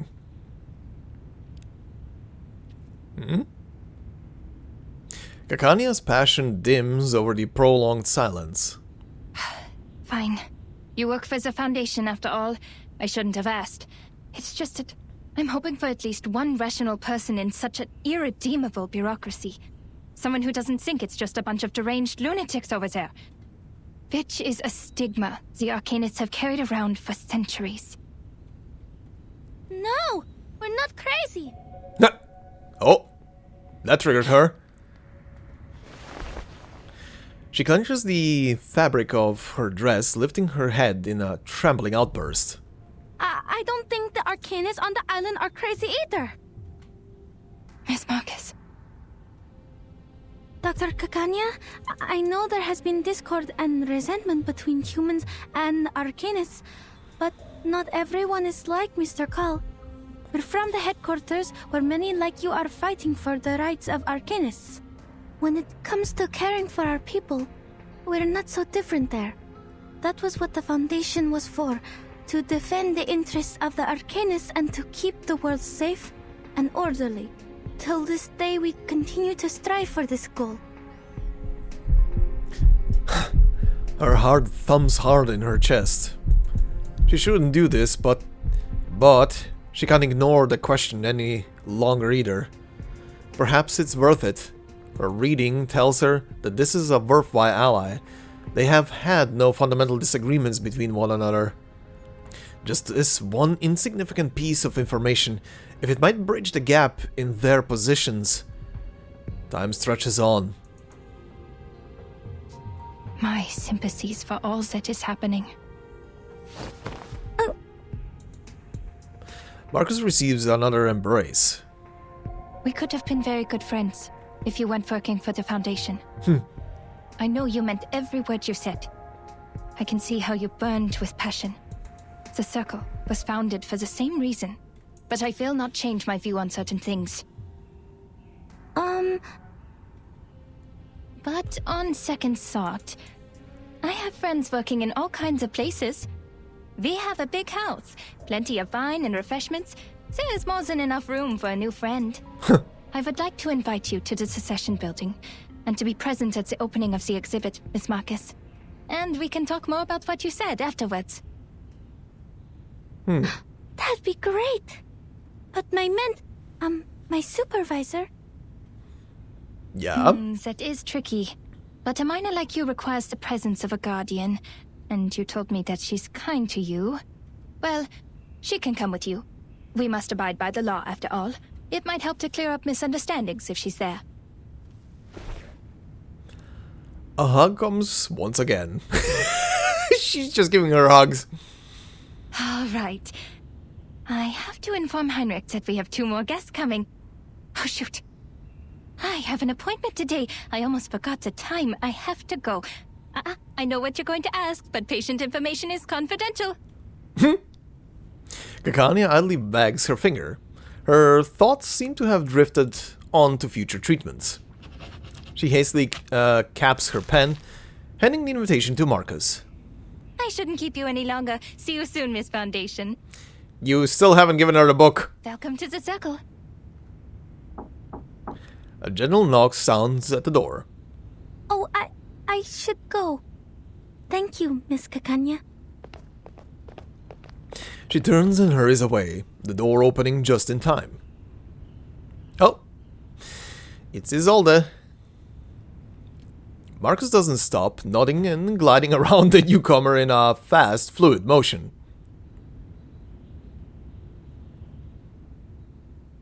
Oh? Interesting.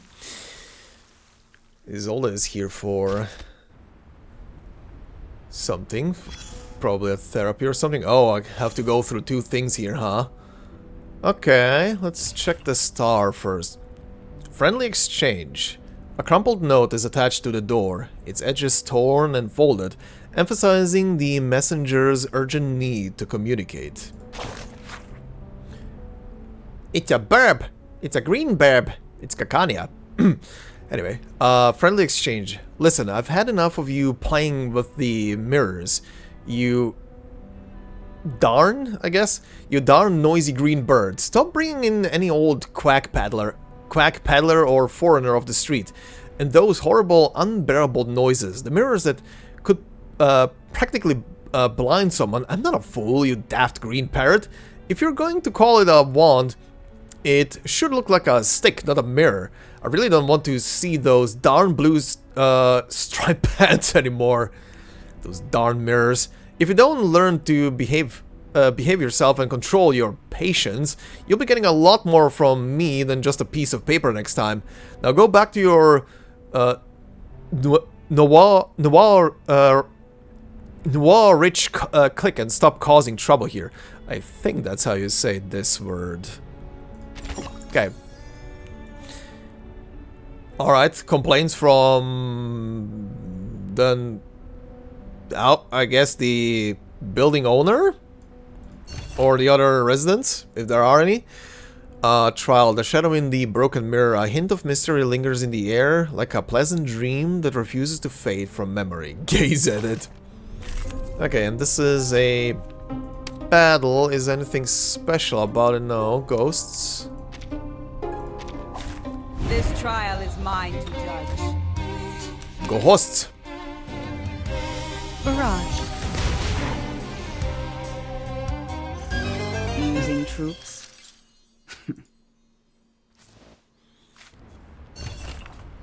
Okay, that takes care of that. Is there any satisfaction in waking up? Once you do, it's gone forever. You're left with a life of constant longing for the past. Huh. Alright, I think for today this one is gonna be where we stop. But let's see what's on number 10. The mind's endoscope. Glimpses of the heart. Let's see.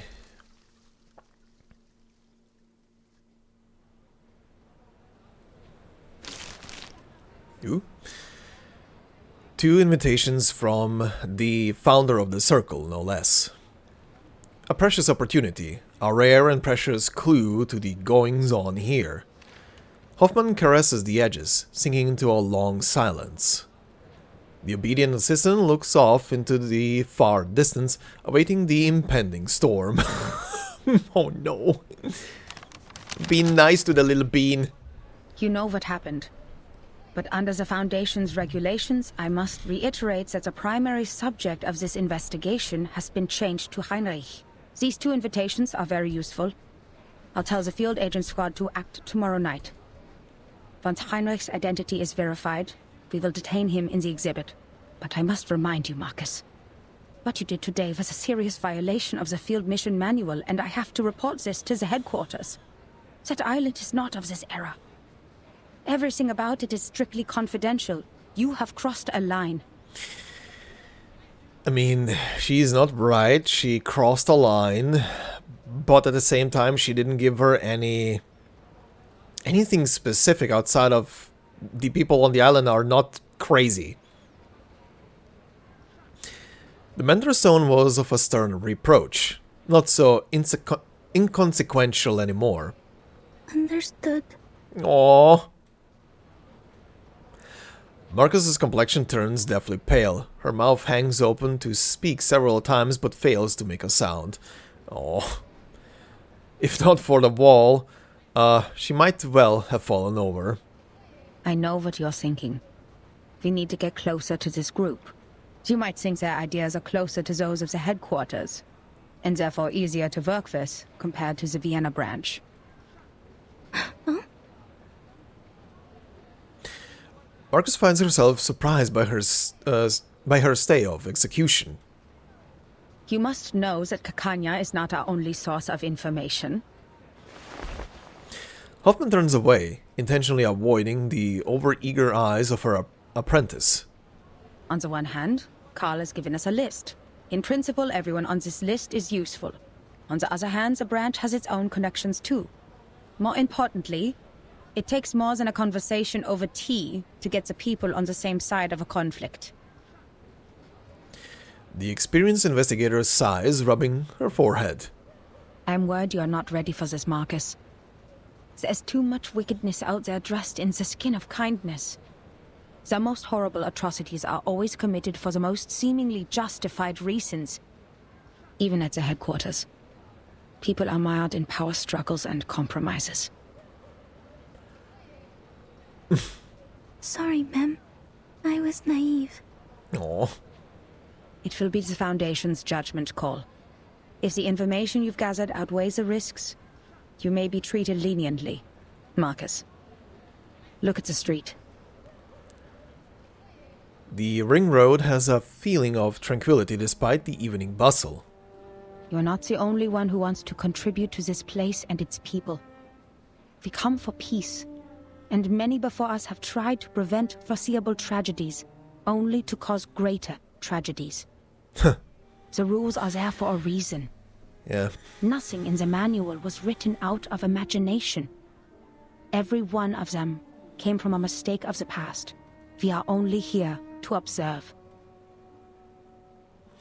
Many well-dressed citizens pass by, enjoying their sunset strolls. This is Vienna in 1914, the birthplace of an enduring war and chaos, the critical point. It is a powder keg, and the slightest spark will set it off. Any action we take could have unfathomable consequences. Yeah, she has a point. This is on, this is teetering on the edge of big shit. That is why we advise extreme caution. This is our responsibility to this era. Marcus follows her mentor's hand, gazing into the distance. For the first time, she scrutinizes the city ahead of her in detail. Here, countless lives, possibilities, and thoughts, new and old, collide. Would all this end in an instant beneath a curtain of rain? Marcus nods, searching out a word of affirmation. I understand completely, Madam Hoffman. Oh. I won't make the same mistake again.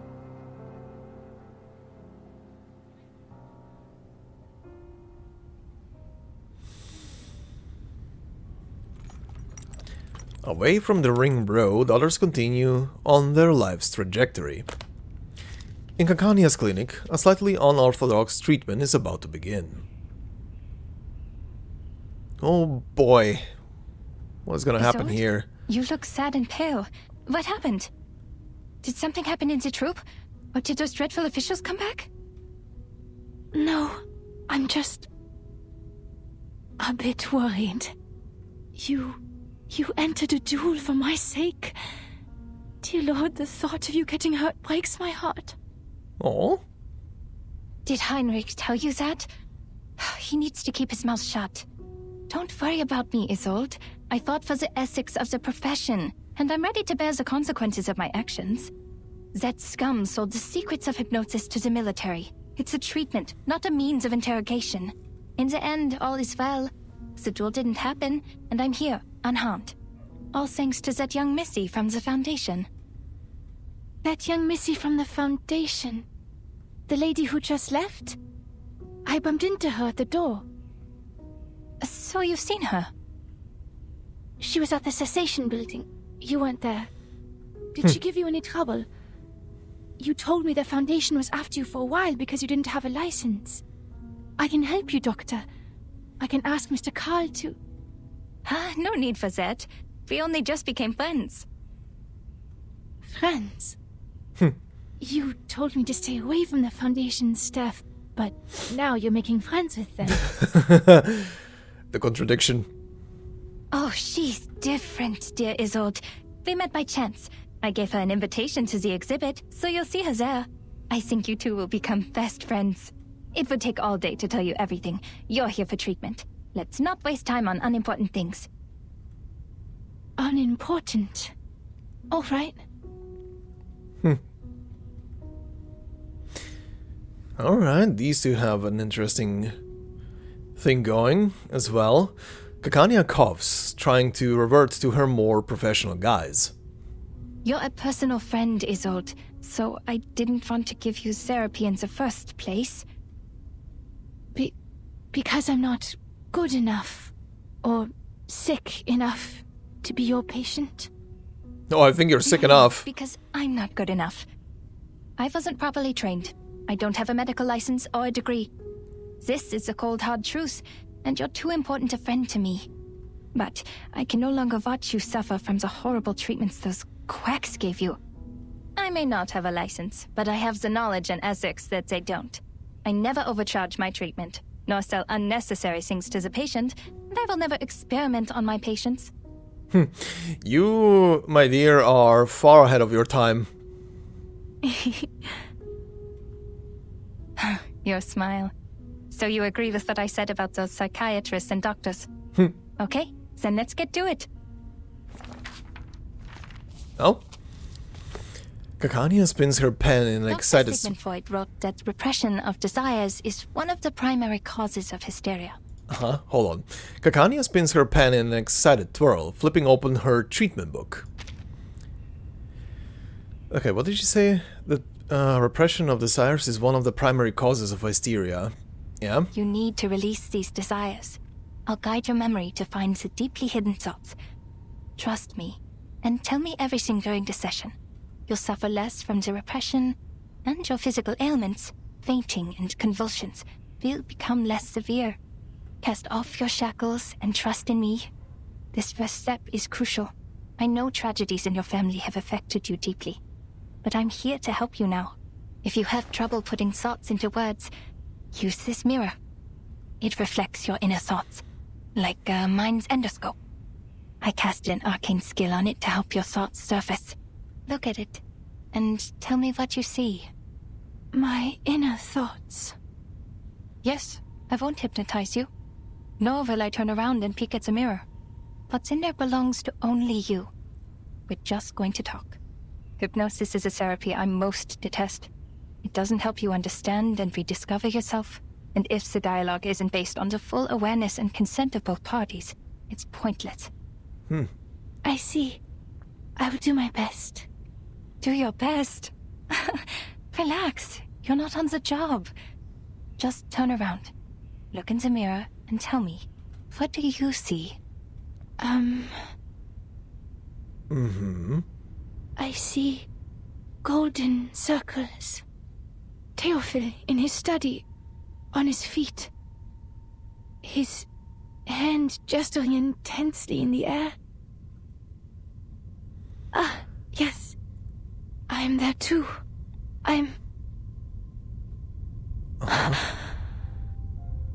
Okay. Her voice becomes strange and sharp. Odd. Why am I not here? Doctor, is your mirror not working? It's not showing my reflection. No, this isn't right. I promised to do my best. I was there. I must have been. I have to remember it. You prepared all of this for my sake. I mustn't disappoint you. Oh no, she's stuck in her obsessive thoughts. Isolde, please sit down and listen to my voice. The actress, ignoring her doctor's warnings, forcefully grips the edge of the mirror. Who am I? Where am I? Hello? Is anybody there? Who is me? I'm who? Greetings. Hello? Oh god.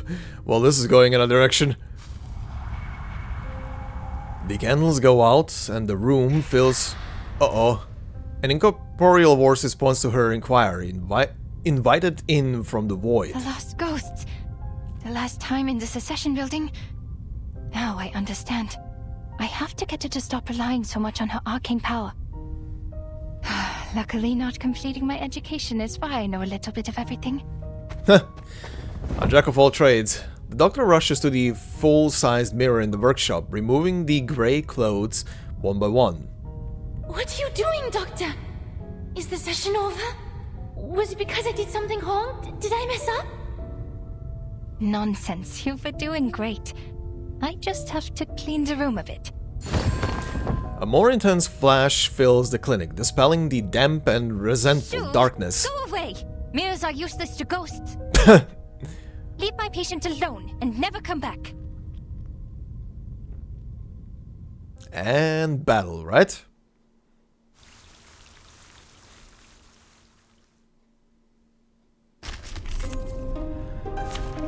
Oh, this is... Oh, this is a boss battle. Isolde, a renowned actress and dutiful daughter of the Ditasdorf family. Who am I? Who am I? Can someone please tell me? Also, what? Oh, control resistant. Okay. Okay. This trial is mine to judge. Hello? Hello? Are you talking to me?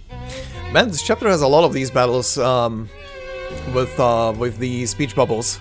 These ghosts are confusing her. I have to calm her before she hurts herself. I'll take care of you, Miss Dittersdorf. Shh. Tell me, who is here? I'll behave, Miss Kakanya. Look at me. Please. Who?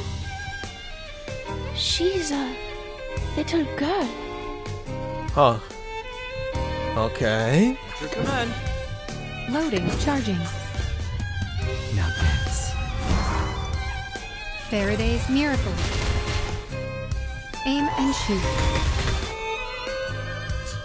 Tu peux la jeter maintenant, la charme.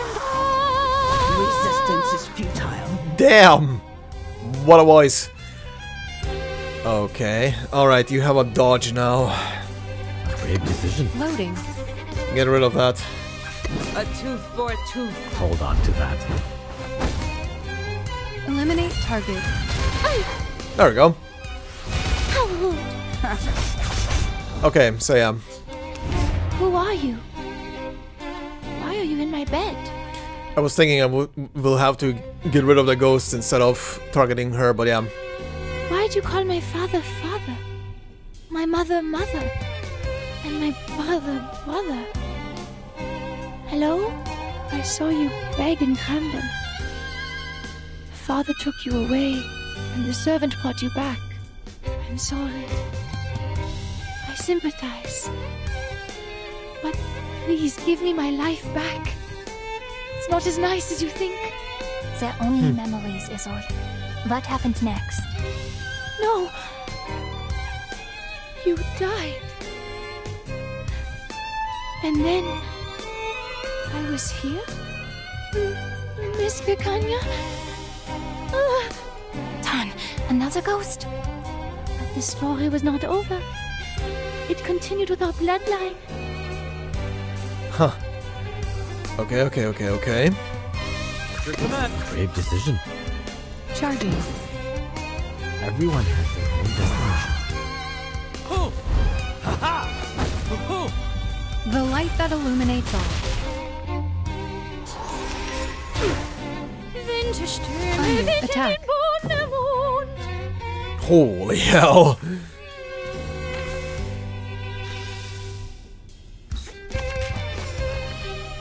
Okay, buddy. Your command. Loading. An eye for an eye. Ha ha! Ho! Target confirmed.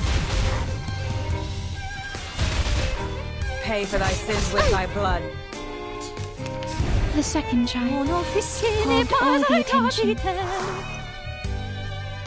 A genius, but a mentally unstable one. I hope the bloodline doesn't end up killing her.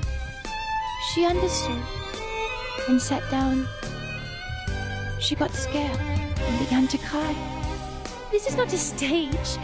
It is all real. Amid the shaking and convulsions, the second child remembered that she was really the third child. Huh. A seizure. A memory related to the electroshock therapy? At least my treatment's working. She's exploring her repressed memories. No! No! I don't want to hear. Huh. But she was the third. Circuits functioning properly. Okay. A Charging. tooth for a tooth. I, Robot, Child of Science.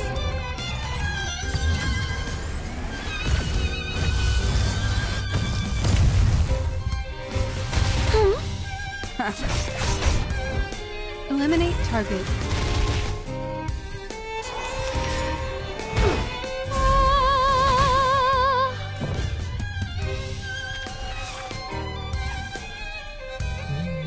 Brave decision. Loading, charging. Ho! Ha ha! Ho! Faraday's Miracle. Shush. Hear that? Someone's crying fire. Shh. What color should be used for a burning cage? Did you hear something crack, fall, and split apart?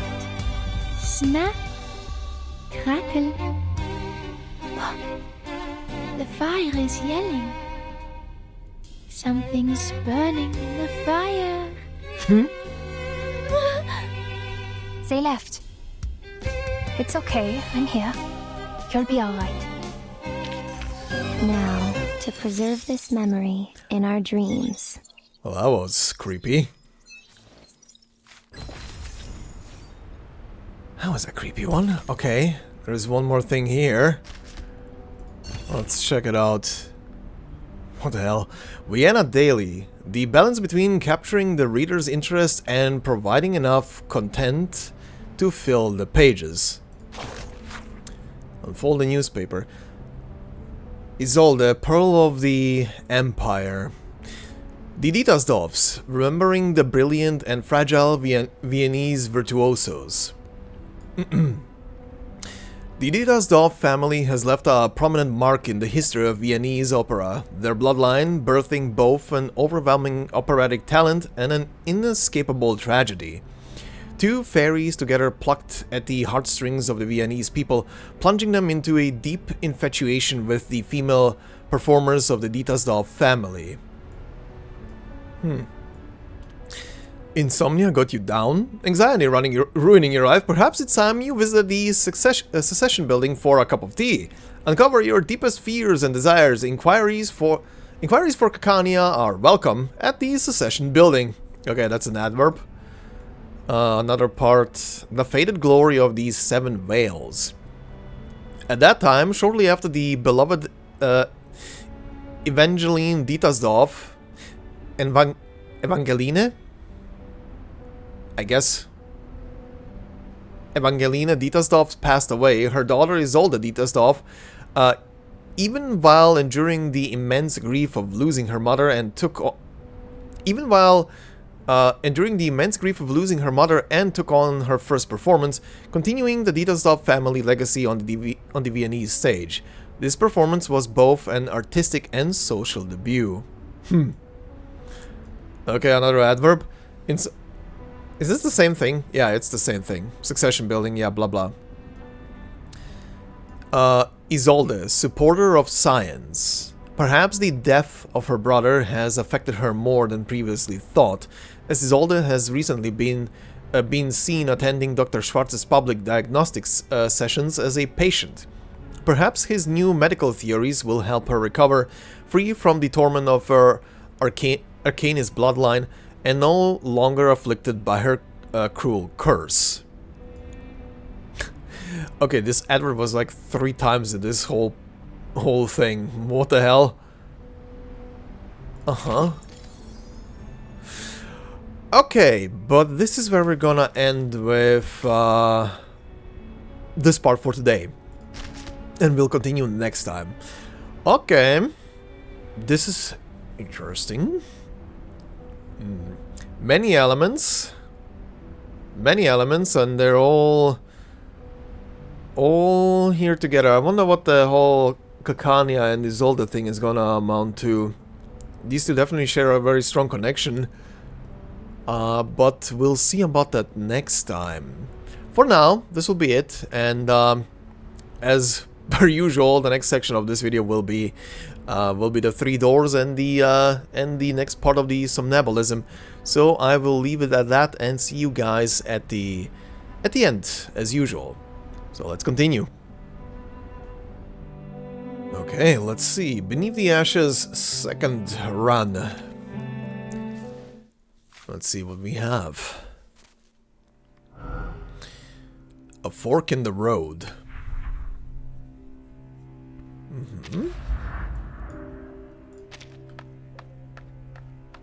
Oh, stuff is loading in. I see the jitter. Oh, hi. Oh, look. Here's a new trick. If I'm not mistaken, this is a storage unit. The good news is we have more than enough materials to use. The bad news is we have to use our brains again. All this thinking, it never comes to an end. Oh no, have to use brain. A storage unit is similar to any receiver unit, but it requires a constant flow of elements to stay activated. Ah. Okay. So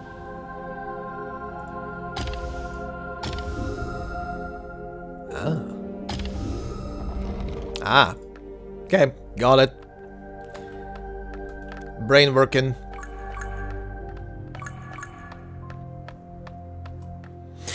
Oh, here we go. Here's our first one. Our request has been granted. Our friends reply, Dear Paulus, what a reason to celebrate. First, let us toast Glenda's recovery and your escape from the clutches of prison, spare the company of rats and vermin. There is no need to remind me of the puzzle's solution. I've not entirely forgotten our instructor's lessons. From 3 eggs aligned emerges 1. Let me remind you, when setting up the mechanism, do not forget to thoroughly clean all the potion bottles to prevent explosions. Truth be told, I'd rather you come to London in person, manuscript in hand, for an old friends reunion. I admit my expertise in potion making pales in comparison to yours, thus I'm unable to refine this research. But should the worst happen, which we both dread, I'll find a way to retrieve them from the underground workshop. Your willingness to entrust the fruits of your labor to me is a trust worth risking anything for. Before I lie in my grave, I shall safeguard this secret. I swear upon my honor. Your faithful Robert, March 24th, 1828. Okay. Oh, here we go. Could fate truly reside here? Town rumors. You must have heard this one. Those with baskets in haste speak of it. A secret plucked from the air, whispered into ears. Saint Ives, children not yet grown learn to blacken their palms, scavenging coal from the rails. But gifts do not fall into hands without cause. Too much coal is taken, the valleys and trees tremble, and the thundering trains disturb the peace of the wilderness. Thus more and more townsfolk suffer, and the punishment descends. Sleepless nights, sudden screams, and fading spells. Every household has its share of unfortunate souls. People pray, donate to building sanatoriums, though it solves not the root problem. Impending punishment still looms over every townsman, but they will adapt. Huh. These are very interesting things.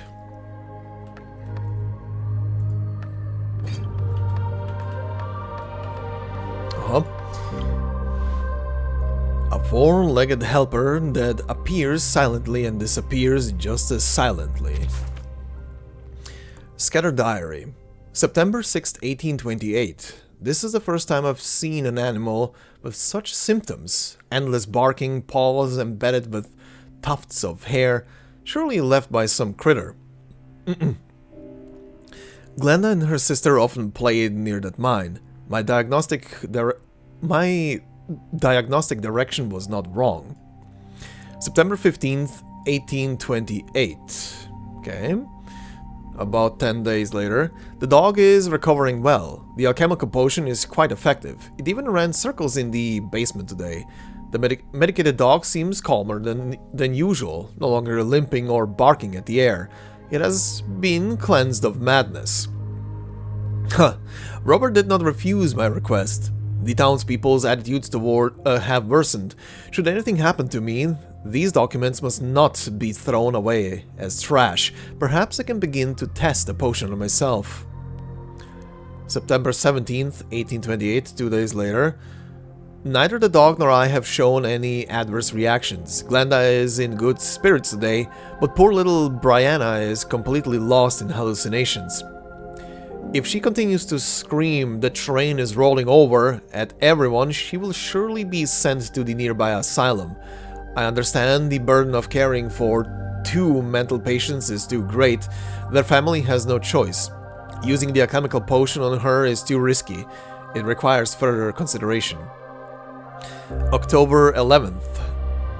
The preliminary organization of the notes is complete. I've been taking the potion for some time with no abnormalities. The tinnitus that had long troubled me has vanished without a trace. The dog has quietly run away. I did not search for it. Conservative treatment is of little use to little Brianna now. If she does not recover by the next week... That is worrisome.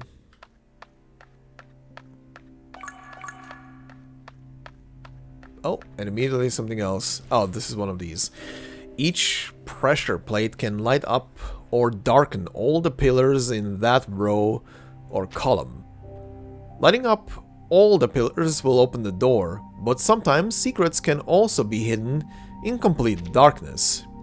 If you get stuck, you can step on the nearby reset tile, and everything will return to its original state. Huh.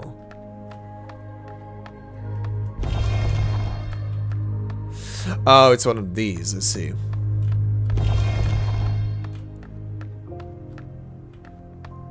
Did I literally solve it in 3 presses? Hold on, am I a god? I am a god.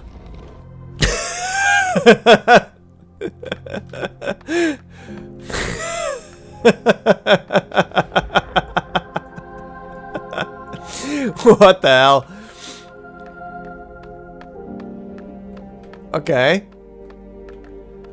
But secrets, I wonder.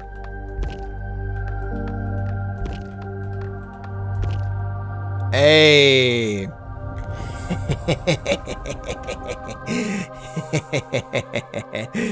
You piece of shit. Is this open? It is. Okay. You piece of shit. That was good. Oh. A paper package filled with materials and a thoughtful note. The potion merchant's message. Sir, it seems fortune has favored me with enough cunning for your task.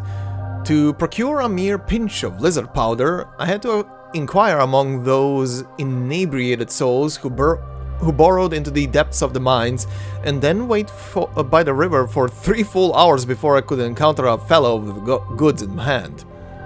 Use it sparingly, I implore you. My apologies are all I can offer, for there really is no other way. The current state of affairs is less than ideal. Mining is fraught with difficulties, and there are always those who resort to twisted schemes. In this day and age, there is still talk of curses, devils, and witchcraft. For small traders like us who deal in rare materials, getting caught would mean being branded mad and sent to an asylum. They are watching closely, all hoping to claim relief funds this way. Please leave the money in the corner behind the back door on the shop. Be careful not to let others see it. Secret dealings. Ooh, big table. There are always those willing to believe it's truer than gold, or believe it's pure fiction. Rejected submission.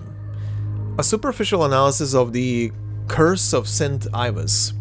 Since the enactment of the County Asylums Act, the care of the insane, especially the impoverished, has become a trade.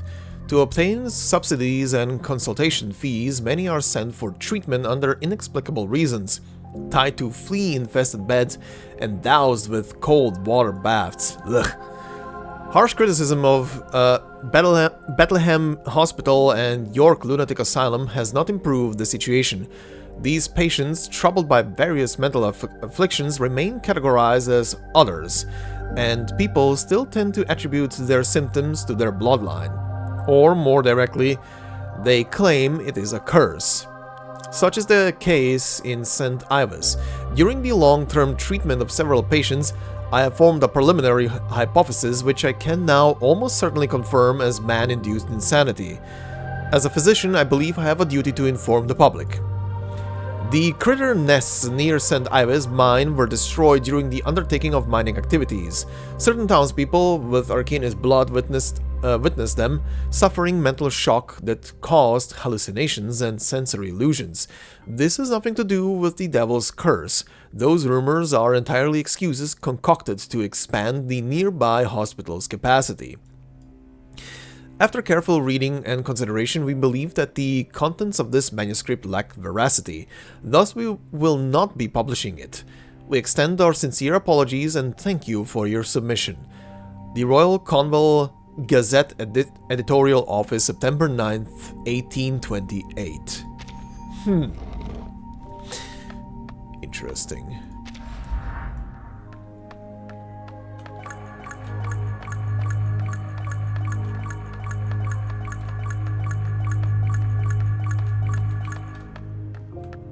Tasty.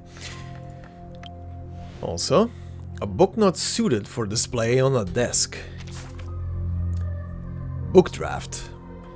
How to become human. Introduction. In short, I believe humans and Arcanists are but two sides of the same sheet of paper. Part 1. The scales ends. The difference between humans and Arcanists. Chapter 1, The Origin of Madness. Chapter 2, Reason of or Intuition. Chapter 3, The Invisible Boundary. Part 2, Alchemy and the Secret of Transformation. Chapter 1, The Deepest Commonality. Chapter 2, The Transformation from Within. Chapter 3, The Final Product, The Wisdom of Separation and Fusion. Part 3, Arcanist Synthesis, The Unity of Both. Chapter 1, The Spiritual Principles of Humanity. Chapter 2, Various Means of Maintaining Calm. Chapter 3, Understanding and Acceptance. Appendix, Potion Formulas, Case Summaries and Glossary of Terms. And conclusion. That's an interesting book, huh? So from Origin of Madness to Reason of Intuition to Invisible Boundary, Deepest Commonality, Transformation from Within, The Wisdom of Separation and Fusion, Spiritual Principles of Humanity, Various Means of Maintaining Calm, Understanding and Acceptance. Now turn your head and look around. Take note of all these formulations and cases. Memorize every detail. Okay. We've now come to the stage in the story where the adventurers are rewarded with a boon. Trust me. Whether they're real or fictional, these formulas may come in handy sometime in the future. Do they really work? It's hard to say. If they do work, then why haven't we heard anything about them? Indeed. You could probably sell them for a good price.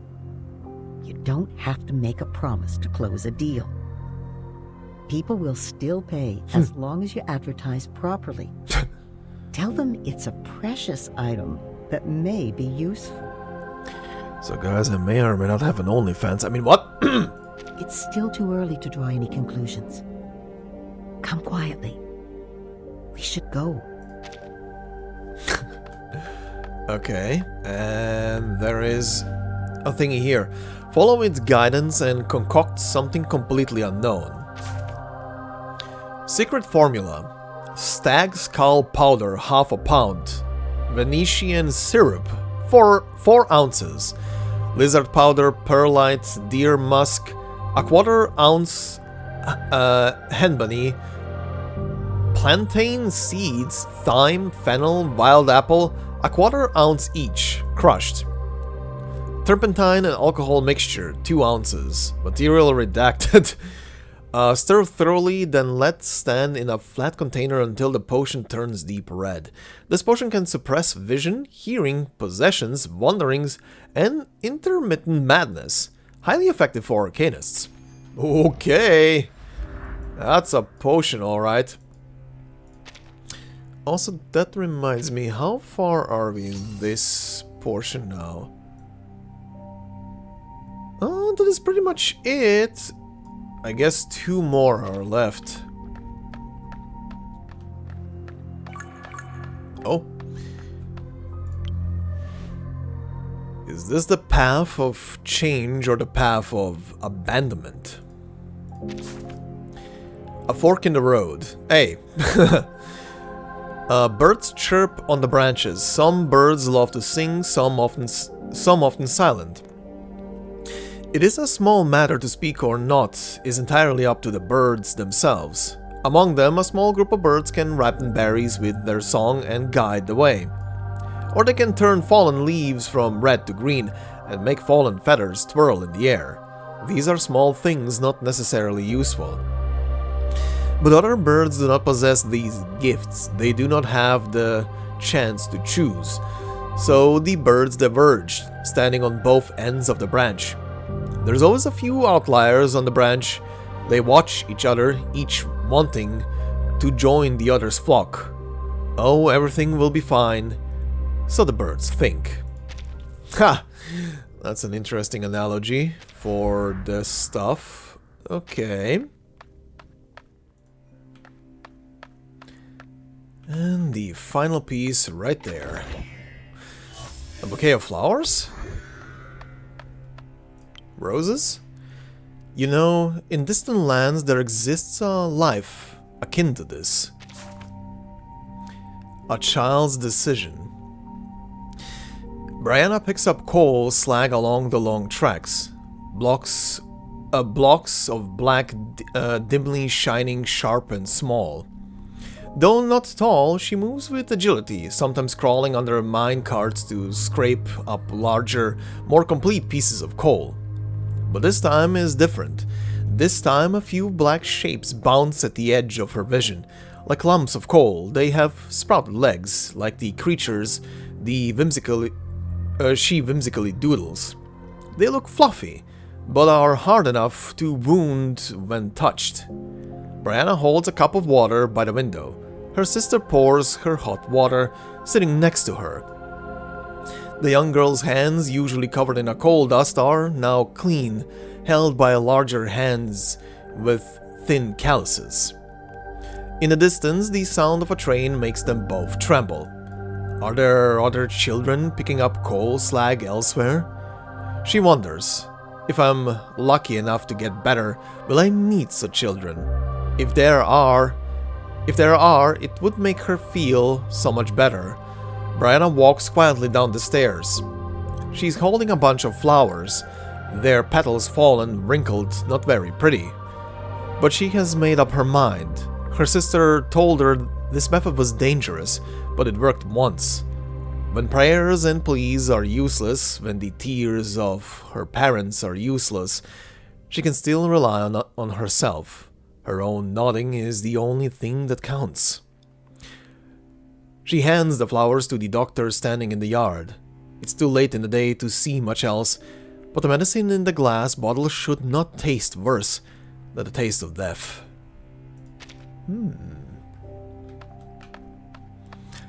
So she took the plunge to take the medicine to become human, huh? Okay. Alright, that's it for door number 2 of this third batch.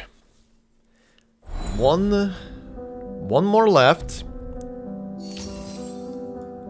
One more left, and that one we will finish up next time then. And then we're gonna be completely done with the 3 doors unless they add more in the future. But for now, Somnambulism. Alrighty, let's see. We are on part 9 of this thing. Carnaby Street Beta. What do you get? Obtain Morpheus Medal.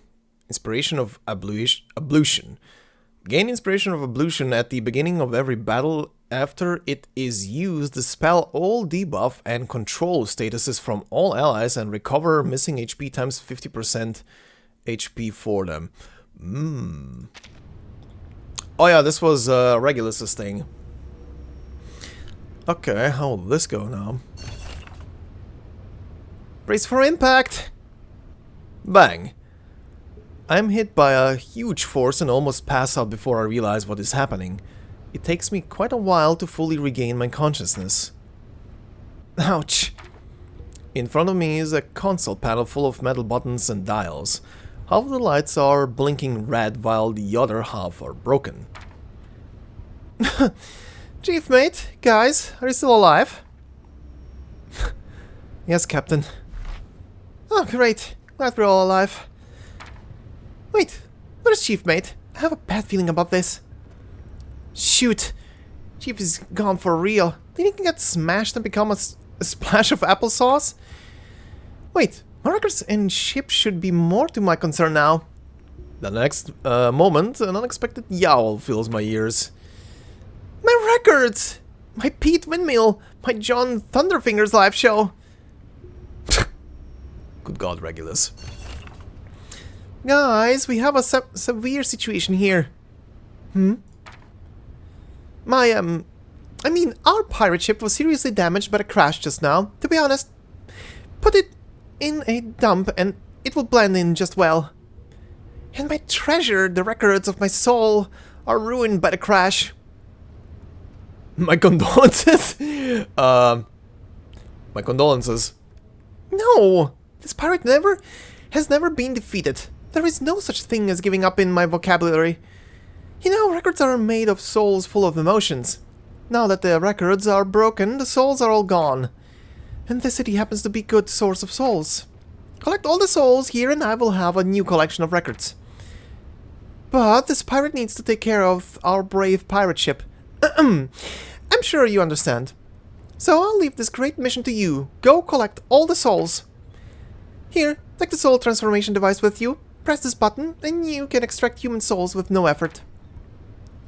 Wait, something's missing. The pirate rummages through the record pieces for quite a while. Ha! An intact record, finally! The pirate hums and puts the record into the console panel. Let's get on some beautiful rock, my sailor. A strange music, which has nothing to do with the description beautiful, comes out of the ship's speaker and spreads to every corner of the city. God damn it, Regulus. Ooh, I don't remember if this was in the previous dream a clock. Oh. A battle. Critters. Okay. Program activated. The bouncing soul finally quiets down, which allows me to check what it looks like. The dark blue soil is like a ball of soft jello containing a gem in the depths. Soul. The glowing gem deep inside the soul sparkles like a firework which bloom and wither again and again. I think I understand why Captain is so crazy about the soul-made records now. If the city weren't so noisy with her rock music, I think I will savor this moment in silence. Wait, there is something else in the music. It's Siren. Uh-oh. There's Sonetto. Freeze! An orange-haired girl in London police uniform breaks into the watch shop. She points at me with the wand in her hand. Colorful words and poems slowly flow out of its pointy end, turning into imagery. Someone reported soul poaching here. Hands in the air and do as we say. Wait, you are... Oh, I can't select this one, excuse me? Only one choice is left.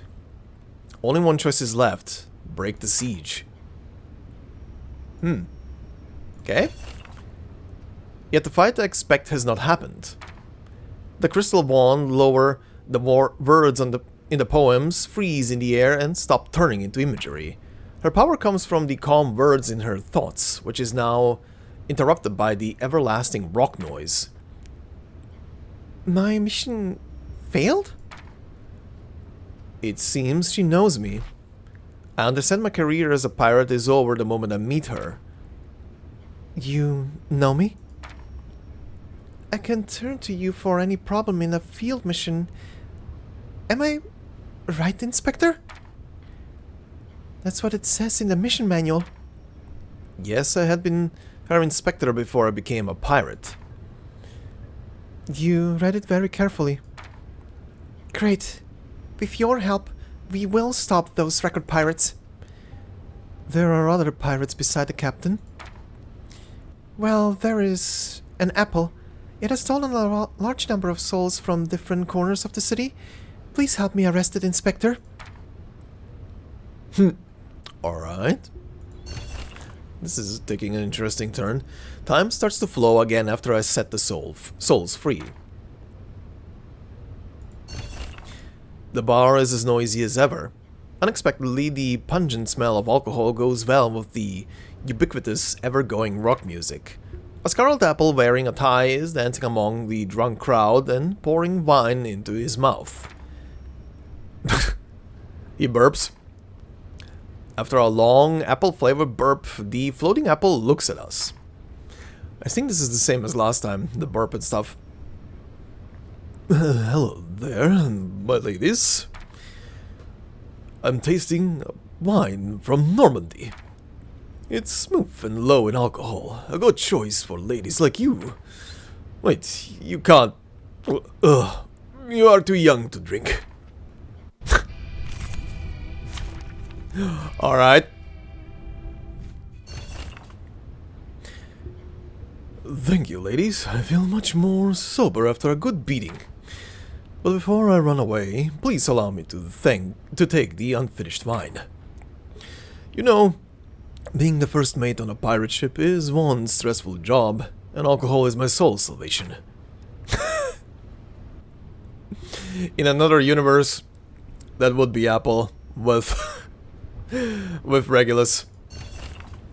In a cafe where the smell of cream, sugar, cocoa powder and syrup filled the air, all kinds of cakes are floating around. Deep inside the cafe, the caged soul is producing a unique vibration, a vibration similar to the sound caused when it's traveling in the air. A scarlet apple wearing a tie is also floating. It seems to be thinking about something. Greetings, ladies. I'm trying to blend in as a kind of disguise.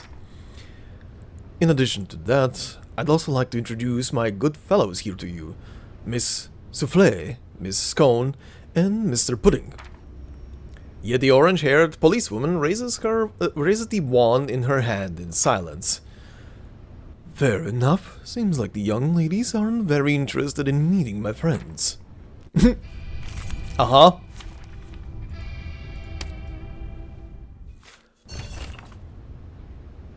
An excellent battle. This cream-flavored record is yours now. A cream-flavored record doesn't sound like Captain's favorite. Apple arranges his tie and disappears into the air. I'll see you later, ladies. Alright. The well-dressed dummies have formed a huge phalanx, which reminds me of the Roman and Spartan armies. Their dresses are magnificent, each with a shiny tie. Their movements are so organized that they look just like one same dummy. Even the formation of the SPDM's parade is no match for them. But there is an unusual figure among this well-regulated troop.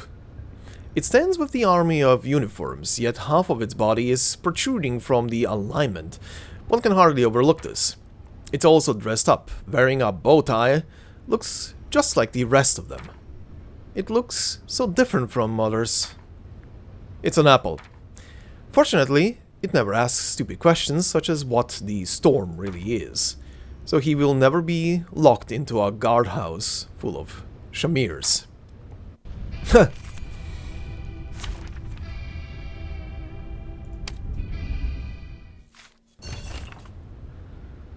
The dummies split apart just as the Red Sea split up by Moses, revealing the souls hiding in them.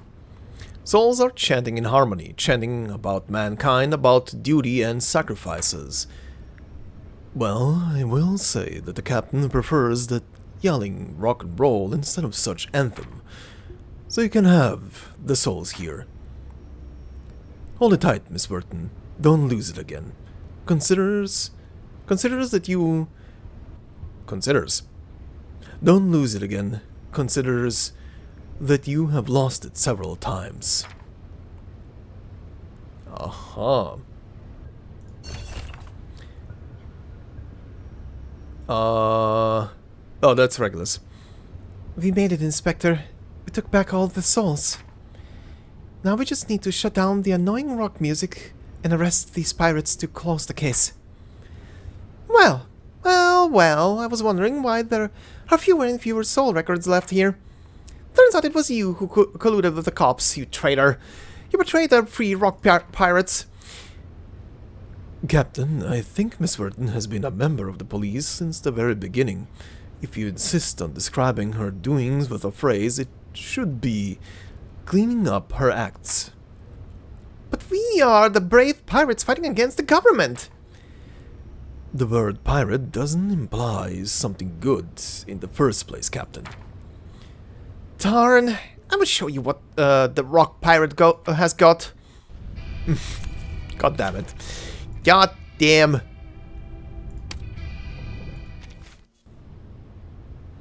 Alright. Ouch. I quit. Please don't aim at the head. Captain, we would have received much less beatings if we could learn to estimate the enemy's strength before you bluffed. But we should always defend rock. It's innocent. You are undoubtedly right. Rock music might be innocent, but we are definitely not. The rock pirate boards the UFO reluctantly and stops the rock music. The orange-haired policewoman heaves a sigh of relief as she is finally freed from the annoying beats.